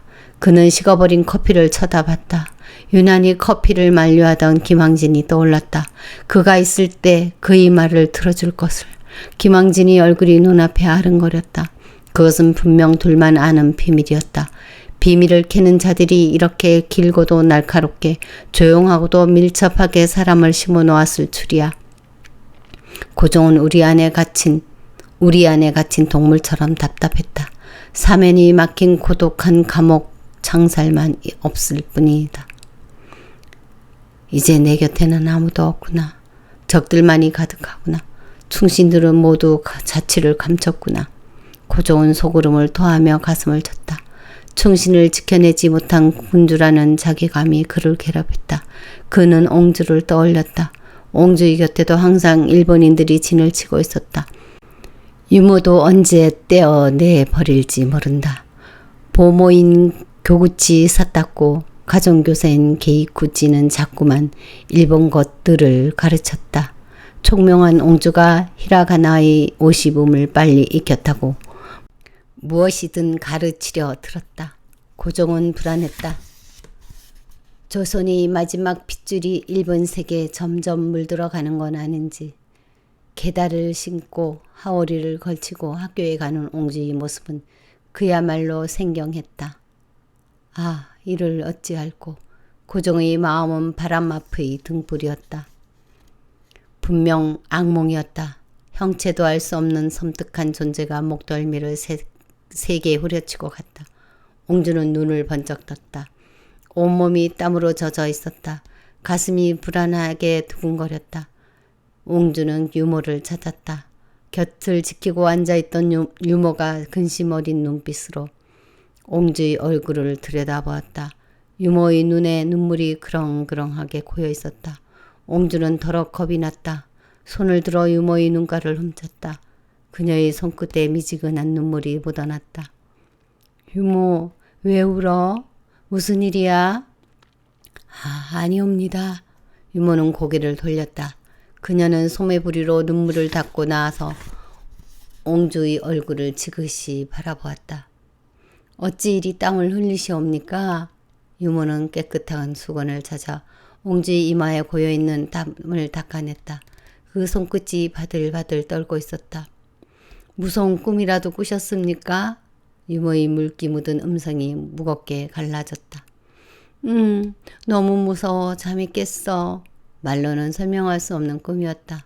꿈속에서 무언가가 가슴을 짓누르는 듯했다. 숨을 쉬기도 어려웠다. 이러다 영영 숨을 못 쉬는 게 아닌가 싶어 두려웠다. 버릇처럼 아바마마를 찾았다. 아바마마, 아바마마. 그러나 대답은 없었다. 옹주는 어둡고 축축한 곳을 헤매다가 갈 곳을 몰라 그 자리에 주저앉았다. 울음을 터뜨렸지만 눈물은 나오지 않았다. 소리조차 지를 수 없었다. 울음소리를 듣는다면 아바마마께서 달려오실 텐데 이런 생각을 하다 다시 무언가에 쫓겼다. 그러다 눈을 떴다. 유모는 옹주의 땀을 닦은 수건으로 다시 자신이 눈자위를 훔쳤다. 옹주는 재차 물었다. 유모, 왜 울고 있어? 유모는 대답할 듯 말 듯 입술을 달싹거리기만 했다. 기운이 불길했다. 방 안에 고인 공기가 여느 때와는 사뭇 달랐다. 무겁고 눅눅했다. 사이는 고요했다. 방금 폭풍이 지나간 듯 황량한 정적이었다. 옹주는 유모를 체근했다. 언제부터 방에 들어와 있었어? 몸이 차가운 걸 보니 방금 들어왔나 봐. 무슨 일이 있는 거야? 응? 마마.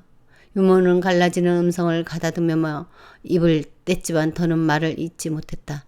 나무를 핥히는 겨울바람 소리가 매서웠다.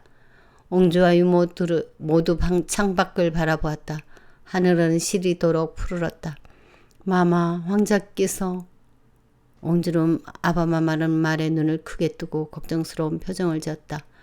꿈에서 내가 그리 찾았는데 아바마를 뵐 수 없었어. 옥체 미령하신 거지. 그것이. 마마, 차마. 고종이 건강이 좋지 않다는 소문은 이미 오래전에 퍼졌다. 일본으로부터 자위를 받은 이완용과 이기용이 늘 고종의 주변을 감시하고 있었고 그때를 같이 건강에 대한 소문 날이 갈수록 무성해졌다. 옹주는 스스로 달래듯 중얼거렸다. 어젯밤 늦게까지 아바마마 곁에 있다 왔어. 밤새 무슨 일이 있을 리 없지. 옹주는 애써 표정을 바꾸어 차분한 음성으로 말했다. 유모는 그 모습을 애끓는 표정으로 지켜보았다. 짐작하신 바가 있는 것이다. 어찌 그러시지 않을까? 핏줄이 아니던가. 그것이. 유모는 같은 말만 되뇌었다. 그런데 꿈이 이상해. 캄캄한 밤에 폭풍이 휘몰아쳐서 모든 게 사라져 버렸어. 옹주가 꿈을 떠올리며 우울한 표정을 지어 보였다. 유모는 몸을 떨었다. 답을 구하듯 자신의 눈을 들여다보는 옹주에게 무슨 말을 해야 할지 몰랐다. 지금 뭐라 하셨습니까? 모든 것이 다 사라져 버렸다고? 그 말에 유모가 기어코 몸을 흐트러뜨렸다. 마마, 황제께서 승하하셨사옵니다. 마마. 옹주는 자신이 귀를 의심했다. 뭐라고? 어젯밤 늦게까지 아바마마 곁에 있었는데 자유롭게 나를 업어주시기까지 했는데 지금 뭐라 했어? 나를 놀리는 거야? 마마, 항공하옵니다. 인정할 수 없어. 거짓말이라고 하면 다 용서해 줄게. 응? 유모. 그렇기만 하다면 웃을 수도 있을 것 같았다. 그러나 자신 앞에서 통곡하는 유모를 보며 옹주는 천질치하로 떨어져 내렸다. 아바마마께서 승하하셨다고? 옹주는 멍한 시선으로 유모를 바라봤다. 그 말을 듣는 순간 호흡도 눈동자의 움직임도 모두 멈춰버렸다. 얼굴이 하얗게 질렸다. 무슨 말이야? 유모, 그것이 정녕 무슨 말이야? 목소리가 바람맞이 촛불처럼 심하게 흔들렸다. 마마, 이 일을 어찌하옵니까? 옹주의 창백한 얼굴을 바라보며 통곡하기 시작했다. 그럴 리 없어. 내가 직접 봐야겠어. 옹주는 몸을 일으키다가 서너 걸음도 옮기지 못한 채 그 자리에 주저앉았다. 고종은 전날 저녁에 감조를 들었다 했다. 일본인들이 나이를 매수하여 독을 탔다는 말이 공안을 떠돌았다. 옹주는 넋을 잃은 듯 앉아 있었다. 유모는 옹주를 감싸 안았다. 탈질한 듯 주저앉아 있는 그녀를 일으켜 세우며 울음을 삼켰다. 그러나 옹주는 아무것도 느끼지 못했다. 그럴 수는 없다. 지난밤 내 눈으로 똑똑히 보지 않았던가. 아바마마는 그 판으로 돌아가실 분이 아니다. 옹주는 입을 당 다물었다. 이건 독살이야. 칼날처럼 섬뜩한 말이었다. 낮고 조용한 목소리에 확신이 서려 있었다. 마마, 그런 말씀하시면 아니 되옵니다. 심증으로는 확실하다. 하나 소리 내어 발설할 수는 없다. 입을 다물어야 했다. 마음을 드러내서는 안 되는 일이었다. 유모는 내가 어젯밤 늦게까지 아바마랑 함께 있었던 걸 모르는가? 아니옵니다. 아니옵니다. 그런데 왜 이런 일이? 옹주는 눈물을 훔쳐내며 혼잣말로 중얼거렸다. 갑자기 자리에서 벌떡 일어났다가 발밑에서 누가 잡아당기기라도 한 것처럼 모로 쓰러졌다. 유모가 황급히 그녀를 일으켰다. 요령 같은 얼굴을 마주하는 마음이 찢어질 듯 아팠다. 마마, 정신 차리소서, 마마. 옹주는 쉬이 깨어나지 못했다. 열이 오른 옹주의 몸은 물덩이처럼 뜨거웠다. 가느다랗게 숨을 쉬고는 있으나 금방이라도 뚝 끊어질 것처럼 미약하기 짝이 없었다. 마마, 견뎌야 하옵니다. 살아야 하옵니다. 그것이 바로 붕어하신 선왕의 뜻일 것이옵니다. 유모의 음성이 그녀의 귓가에서 웅웅거렸다. 먼 곳에서 들려오는 것처럼 아련했다. 견뎌야 한다. 살아야 한다. 맞는 말이다. 그러나 그것도 다 아바마마가 살아계실 동안에나 같이 있는 게 아니던가. 아바마마를 위해 살고 잊어버린 나라를 위해 살고. 그런데 이제 그게 다 무슨 소용이란 말인가. 옹주는 정신이 까무룩 잦아드는 걸 느꼈다. 이대로 눈을 감으면 영영 다시는 깨어나지 못하리라. 유모는 품에 안은 옹주를 힘껏 흔들었다. 다시 옹주가 눈을 떴다. 그러나 그 눈빛은 아무것도 담고 있지 않았다. 옹주는 소리 없이 울었다. 눈물만 흘렸다. 볼을 타고 쉴 새 없이 흐르는 눈물이 유모의 옷자락을 적셨다. 아직은 아무 말도 하지 마옵소서.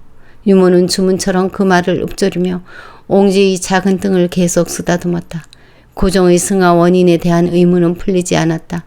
급부를 듣고 손종이 달려갔을 때 이미 전의 안상호와 총독부 의원 모리아스 박사가 고개를 젓고 있었다고 했다.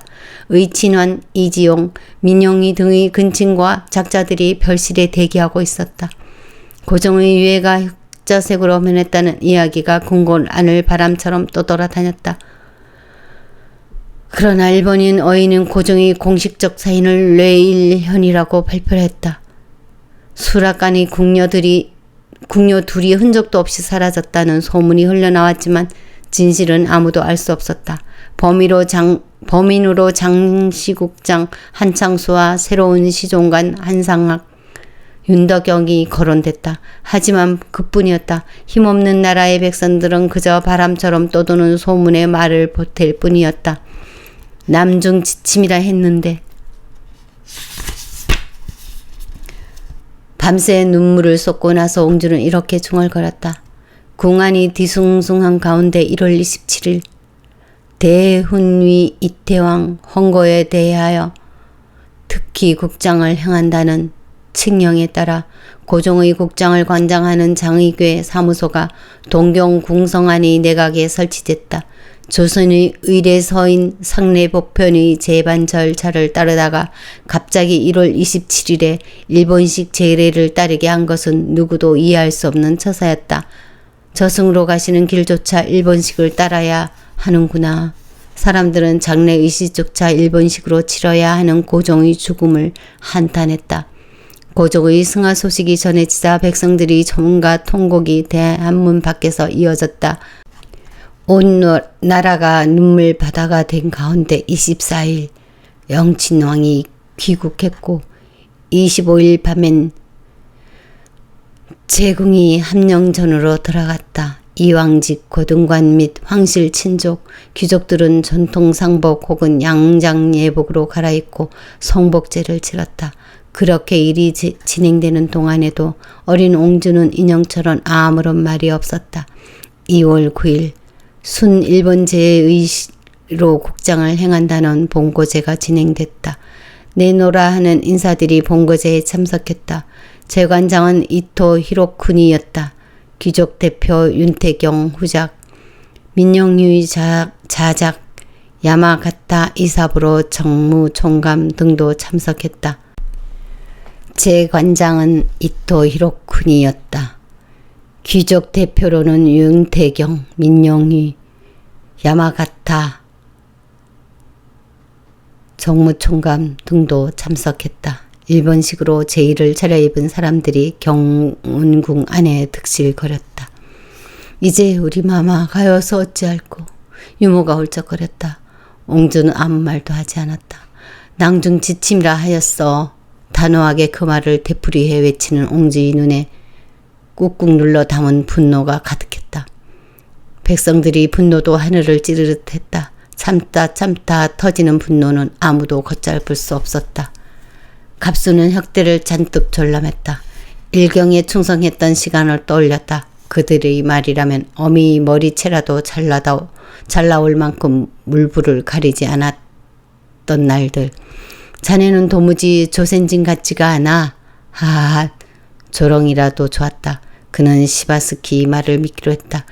그래야 불안을 떨칠 수 있었다. 하지만 견딜 수 있는 날은 거기까지였다. 고종이 비명 행사하고 난 후 백성들은 날짐승처럼 사나워졌다. 순사의 으름장도 통하지 않았다. 순사를 때려 죽여 안매장한 사건도 발생했다. 갑수는 밤에 잠을 이룰 수가 없었다. 공포감이 전신을 엄습했다. 처음 경험하는 두려움이었다. 이제 이곳을 떠나지 않으면 언제 죽임을 당할지 알 수 없었다. 갑수는 허리춤에 찬 전대를 단단히 조였다. 일본으로 가리라. 그동안 갖은 멸시를 받아가며 모은 돈은 일본에서 자리 잡는데 제법 요긴할 것이다. 일본으로 밀항하는 일은 아무에게도 알리지 않았다.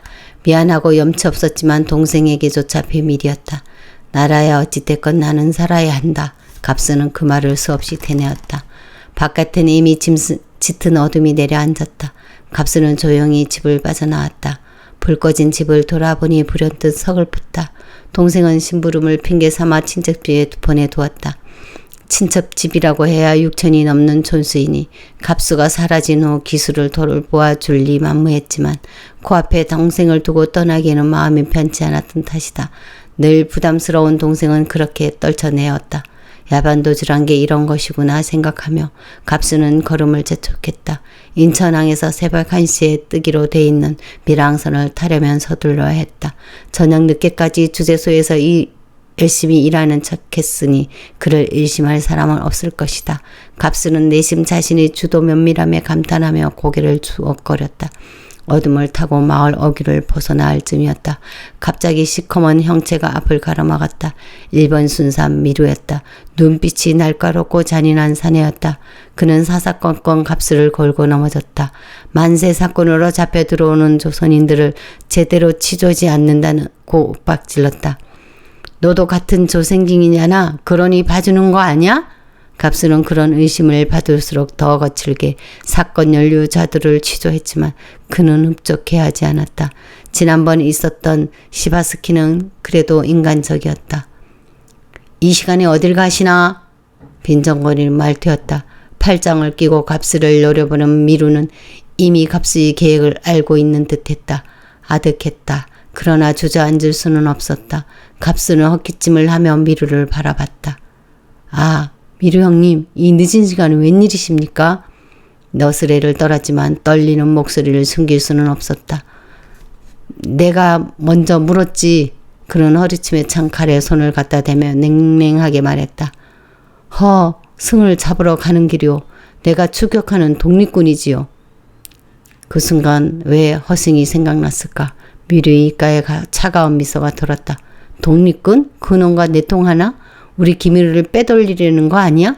갑수가 그만큼 배포있는 인물이 아니란 걸 알면서도 그는 빈정거렸다. 그는 위아래로 갑수를 훑어보았다. 비켜주시오. 늦게 가면 그를 놓칠지도 모르오. 갑수는 마음이 급했다. 밀항 시간에 맞추려면 서둘러야 했다. 갑수가 걸음을 떼자 마루가 앞을 가로막고 칼을 빼들었다. 옷을 벗어봐. 마치 모든 것을 다 알고 있다는 듯 말투였다. 갑수는 움찔했다. 왜 이러시오? 그냥 당차게 소리쳤다. 잔소리 말고 빨리 벗어. 그 음성은 낮고 차가웠다. 갑수는 한 발 뒤로 물러섰다. 미루가 칼날 끝으로 허리춤을 쿡쿡 찔러댔다. 빨리 벗어. 삐가야로. 허리에 감은 전대를 들키는 건 시간 문제였다. 이중첩자로 의심받기 딱 좋은 상황이었다. 갑수는 인생이 여기서 끝나는구나 싶었다. 바로 그때였다. 어둠을 가르며 날아온 빛이 미루의 등 뒤에 꽂혔다. 그가 힘없이 쓰러졌다. 날카로운 단도였다. 총소리가 이어졌다. 갑수는 봄눈 쪽으로 몸을 움츠리고 주위를 살폈다.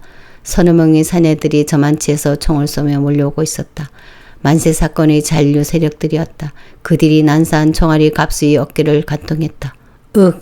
한 손으로는 어깨를 감싸고 다른 손으로는 총을 꺼내 들었다. 통증 때문에 절로 입이 앙다물어졌다. 탕탕! 어둠을 가르는 소리가 섬뜩했다. 갑수도 질세라 총을 쏘았다. 뛰어오던 한 명이 꼬꾸러졌다. 그 모습이 어둠 속에서 선명하게 떠올랐다. 미류에게서 갑수를 살려준 그들이 원하는 건 다름 아닌 갑수의 목숨이었다. 일본 경찰의 앞잡이를 자신이 손으로 처단하고 싶은 것이다. 갑수는 죽을 힘을 다해 산으로 뛰었다. 나는 살아야 한다. 세상이 다 사라져도 나는 살아야 한다. 갑수는 그 말을 주문처럼 외우며 어둠 속으로 숨어들었다. 눈물 때문에 세상이 뿌옇게 흐려졌다. 그로부터 며칠간 갑수는 산속에서 꼼짝하지 않았다. 어려서부터 산을 헤집고 돌아다닌 것이 그의 목숨을 살렸다. 약초를 찾아 찧어 바르고 칡으로 허리를 달래며 이를 악물었다. 나는 살아야 해. 그것 외에는 아무것도 생각나지 않았다.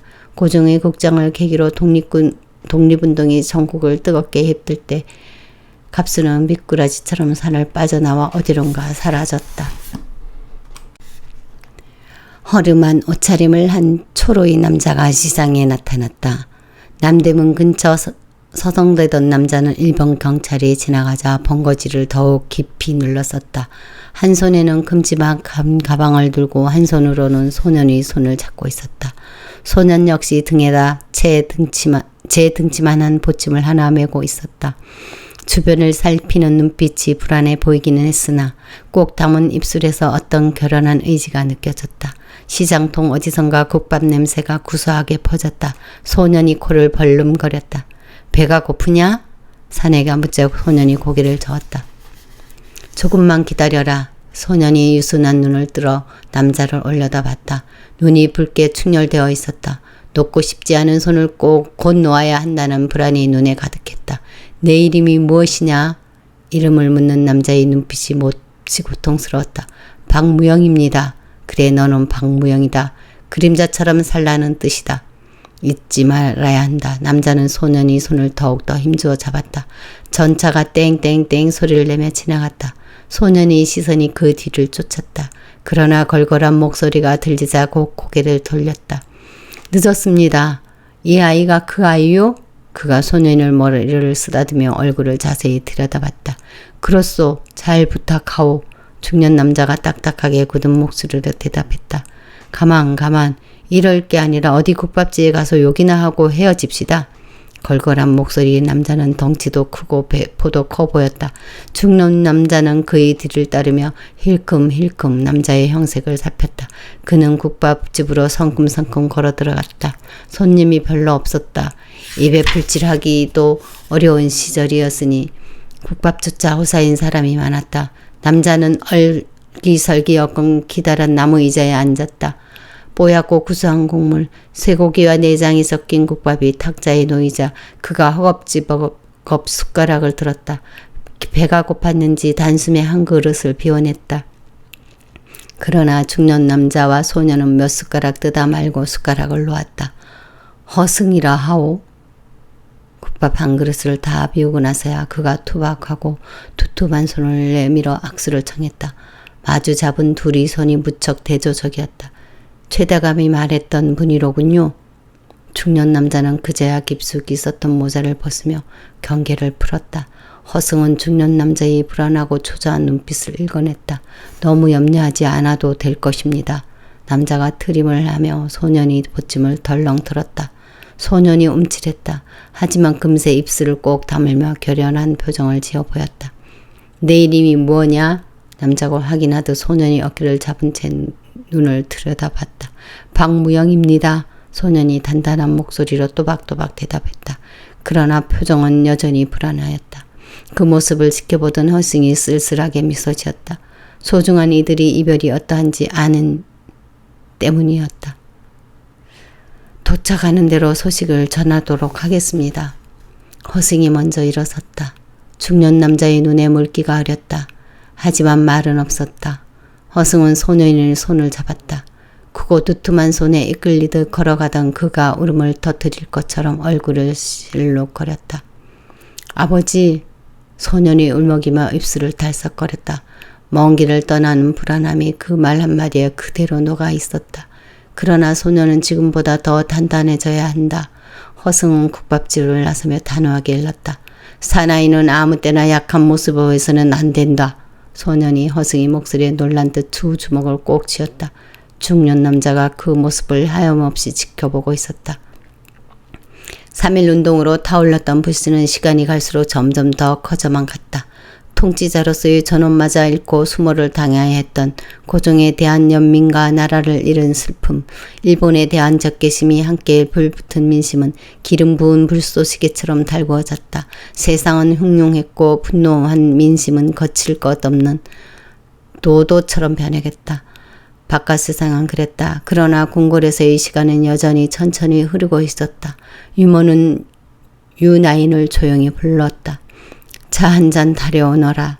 따끈한 차를 마시며 옹주의 마음이 좀 평온해질까 싶어서였다. 옹주는 창밖을 바라보고 있었다. 그러나 시선은 어느 곳에도 머무르지 않았다. 유모가 옹주의 기색을 살피며 조심스럽게 물었다. 바람이 차옵니다. 문을 닫을까요? 옹주의 귀에는 아무 소리도 들리지 않았다. 손가락 하나 까딱 할 힘이 없었다. 부왕의 억울한 죽음을 어떻게 알릴 것인가? 어떻게 이 원한을 갚을 것인가? 솜털조차 가시지 않은 소녀의 가슴 이것만 그 안은 돌처럼 굳어가고 있었다. 너무 오래 열어두었습니다. 그러다 곧불이라도 걸리시면. 옹주는 유모를 바라보았다. 유모의 입이 닭살거리는 걸 보면서도 소리를 들을 수 없었다. 저 사람은 누구인가? 내가 이 사람을 오래전부터 알았던가? 한 번도 본 적이 없고 만난 적 없는 사람이 앞에 있는 것만 같았다. 유모는 괜스레 옹주의 주변을 성성거리며 바깥을 살폈다. 하얗게 비칠된 마당에 제법 따사로운 햇볕이 내려앉고 있었다. 유나인이 차를 가지고 나타났다. 유모는 김이 모락모락 피어오르는 찻잔을 정성스레 받쳐들고 옹주가 있는 방 안으로 들어섰다. 차 한 잔 드시옵소서. 따뜻한 김이 올라오면서 단정한 향취를 풍겼다. 옹주는 눈을 돌려 찻잔을 바라보았을 뿐 아무런 대꾸도 하지 않았다. 연한 푸른빛의 상감 찻잔이 맑게 우러난 찬물과 잘 어울렸다. 따뜻한 차를 드시면 마음이 한결 평온해지실 것이옵니다. 유모는 옹주 앞으로 찻잔을 조금 밀어놓았다. 덜그럭거리는 소리가 갈기처럼 옹주의 가슴을 긁었다. 그녀는 방금 꿈에서 깨어난 듯한 얼굴로 유모를 쳐다봤다. 마시고 싶지 않아. 옹주는 손가락을 들어 눈가를 눌렀다. 눈물은 소리도 없이 흘렀다. 옹주는 찻잔에서 눈길을 거두었다. 그 얼굴이 해전문 들판 같았다. 마음을 다스리는 방법도 여러 가지다. 분노가 묵살하거나 체념하거나 옹주는 어떤 식으로든 마음을 다스리려 애쓰고 있었다. 창밖에 철쭉꽃이 흐드러지게 피어 있었다. 진분홍의 아름다운 꽃잎이 바람에 흔들렸다. 예전 같으면 유모의 손을 잡고 콧구경을 갔을 법한 계절이다. 그러나 지금은 군락을 이루듯 흐드러지게 핀 꽃이 오히려 쓸쓸해 보였다. 바람이 쌀쌀합니다. 곧불 득가 염려되옵니다. 유모가 다시 나직한 목소리로 말했다. 바람이 대체 무슨 상관이야? 옹주가 대꾸했다. 유모가 손을 뻗어 문을 닫았다. 문이 닫히는 순간 옹주는 캄캄한 어둠 속에 갇히고 말았다. 아바마마의 얼굴도 어둠 속으로 말려 들어갔다. 이제 누구를 그리워해야 한단 말인가. 찻잔을 저만치 물린 뒤 몸을 동그라니 구부리고 모로 누워 눈을 감았다. 쉬고 싶었다. 아니 잠들고 싶었다. 유모가 얼른 일어나 자리를 펴고 그녀를 곧게 안아 비단 금침에 뉘었다. 단풍처럼 불던 볼이 창박하였다. 감은 두 눈 저편에 황제 폐하가 계실까. 그토록 마마를 괴던 분이셨으니 마음에서 떠나보내는 일이 어찌 쉬울까. 유모는 세월은 모든 것을 치유한다는 말에 기대를 걸었다. 한숨 주무시고 나면 편해지실 것이옵니다. 유모는 눈썹 아래로 흘러내린 옹주의 머리카락을 조심스럽게 쓸어 올렸다. 닫힌 문 너머에서 나뭇가지 그림자가 흔들렸다. 바람이 제법 부는 모양이었다. 마마, 서서히 잊으시옵소서. 마음의 원한을 쌓지 마시옵소서. 원한을 쌓지 말라. 그 말에 옹주가 벌떡 일어나 앉았다. 잊으라고? 유모는 부모가 그리 죽어도 잊을 수 있어? 날이 선 목소리였다. 옹주의 눈빛에 원한과 슬픔이 다시 서리기 시작했다. 그녀의 속내를 알아주는 사람은 없었다. 옹주는 유모마저 미웠다. 모든 사람이 부왕의 죽음에 책임이 있었다. 그것은 자신 또한 마찬가지였다. 독살이라는 증거를 찾은 것도 아니니 그쪽으로 몰아가지 마시옵소서. 유모는 비굴해. 독살이 분명하다는 걸 알고 있잖아. 왜 다들 모르는 척 하는 거야? 뜨뜻한 눈물이 옹주의 두 볼을 타고 흘러내렸다. 사람들이 모두 다 아바마마의 죽음을 쉬쉬하고 있사옵니다. 아바마마, 이런 게 현실이라는 것이옵니까? 옹주는 속으로 애타게 고종을 불렀다. 원망도 생겼다. 왜 저를 놔두고 가셨사옵니까? 왜 더 버티시지 못하셨사옵니까? 온몸이 아프도록 그리웠다. 아바마마, 업어주시옵소서. 그 따뜻한 등에 다시 한번 저를 업어주시옵소서. 지난날 어리광을 부리며 총알거리던 말들이 이명처럼 웅웅댔다. 그녀는 속으로 다짐했다. 아바마마를 독살한 자들을 가만두지 않을 것입니다. 기필코 그 자들의 재상을 만천하에 밝혀 아바마마의 원한을 위로하겠습니다. 부디 제게 그럴 수 있는 용기와 힘을 주소서. 옹주의 생각을 읽은 듯 유모의 음성이 차갑게 끼어들었다. 마마, 강풍이 불면 고개를 숙여야 하옵니다. 그 말에 옹주가 날카로운 목소리로 소리쳤다. 나가버려. 유모는 그 두 눈에 서린 원한을 똑똑히 보았습니다. 옹주와 귀인 양씨는 부왕의 혼령을 쫓아 창덕군 관현으로 거처를 옮겼다. 옹주는 말이 없는 아이가 됐다. 하지만 하루의 일과는 여전했다. 옹주는 그 어떤 순서도 빼먹거나 빠뜨리지 않았다. 오전 7시 30분이면 어김없이 일어나서 세수하고 소복에 검은 댕기를 하고 낙선제로 갔다. 오라버니 순정 황제에게 문안을 올리기 위해서였다. 볼 때마다 눈물을 보이는 순정 앞에서도 옹주는 의연했다.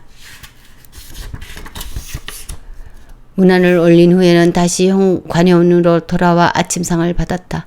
입안이 사막의 모래알처럼 깎깔하고 서걱거린다고 하면서도 옹주는 밥상을 물리지 않았다. 9시 30분부터는 공부를 시작했다. 스미나가와 사사키가 옹주의 교육을 담당했다. 12시까지 일어 산수, 장문, 그림, 글씨를 공부했다. 이 나라는 이제 일본국과 다를 바 없습니다. 일본어를 모르면 아무것도 할 수 없습니다. 사사키가 옹주에게 엄포를 놨다. 하지만 두려워할 옹주는 아니었다. 점심시간이 지나면 조금 자유로워졌다. 그때마다 옹주는 초소에 들어가 꼼짝하지 않았다.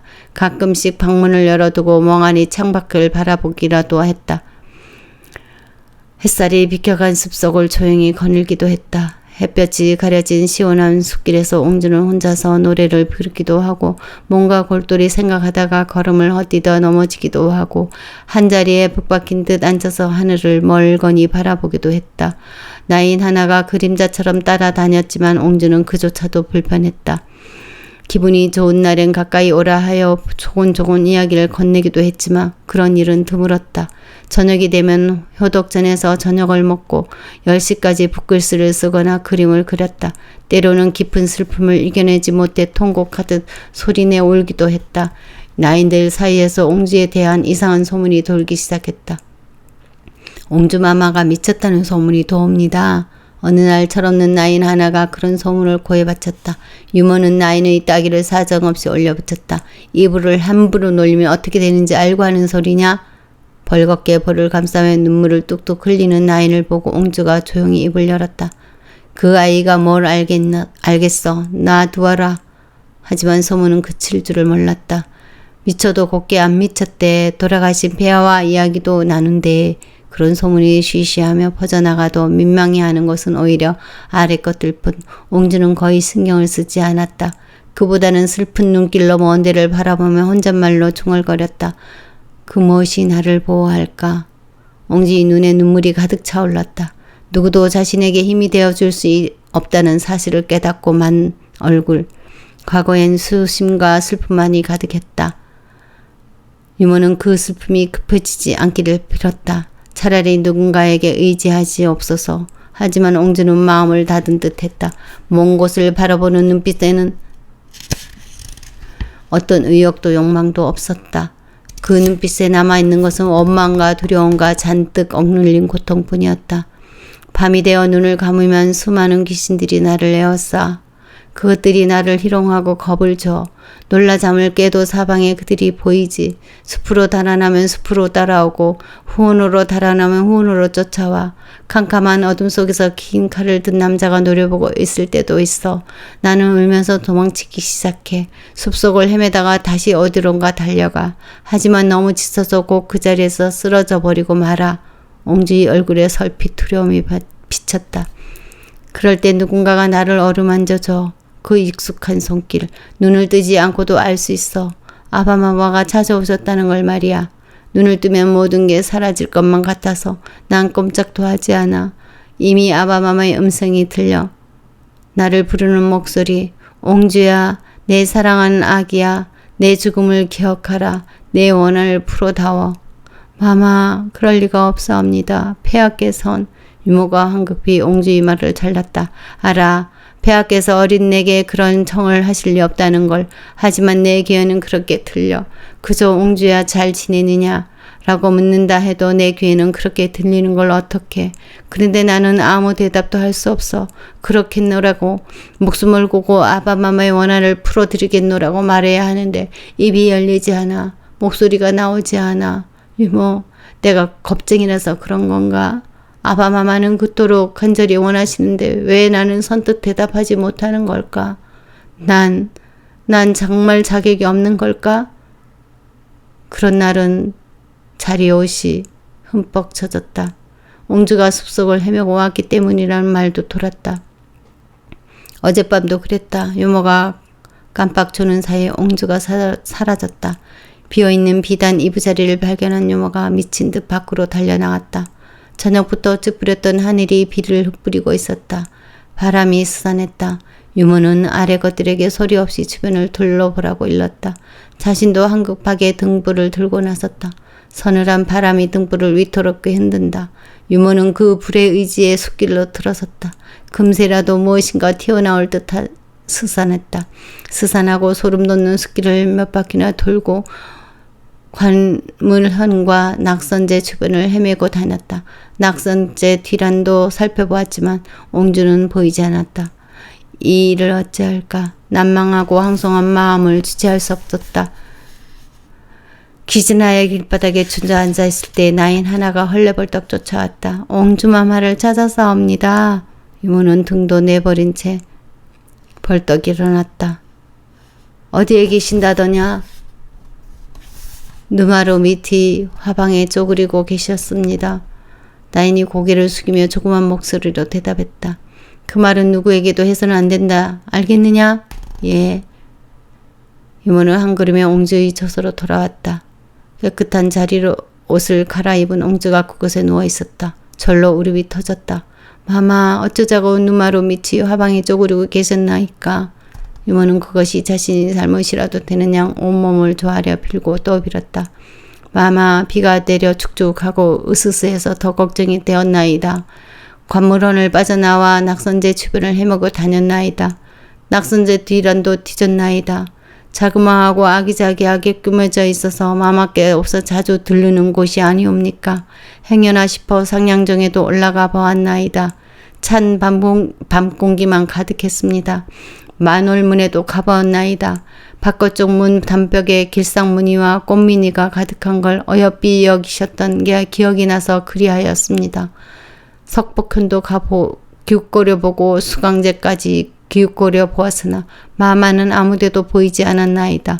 어디선가 부스럭대는 소리가 들려 심장이 덜컥 내려앉았습니다.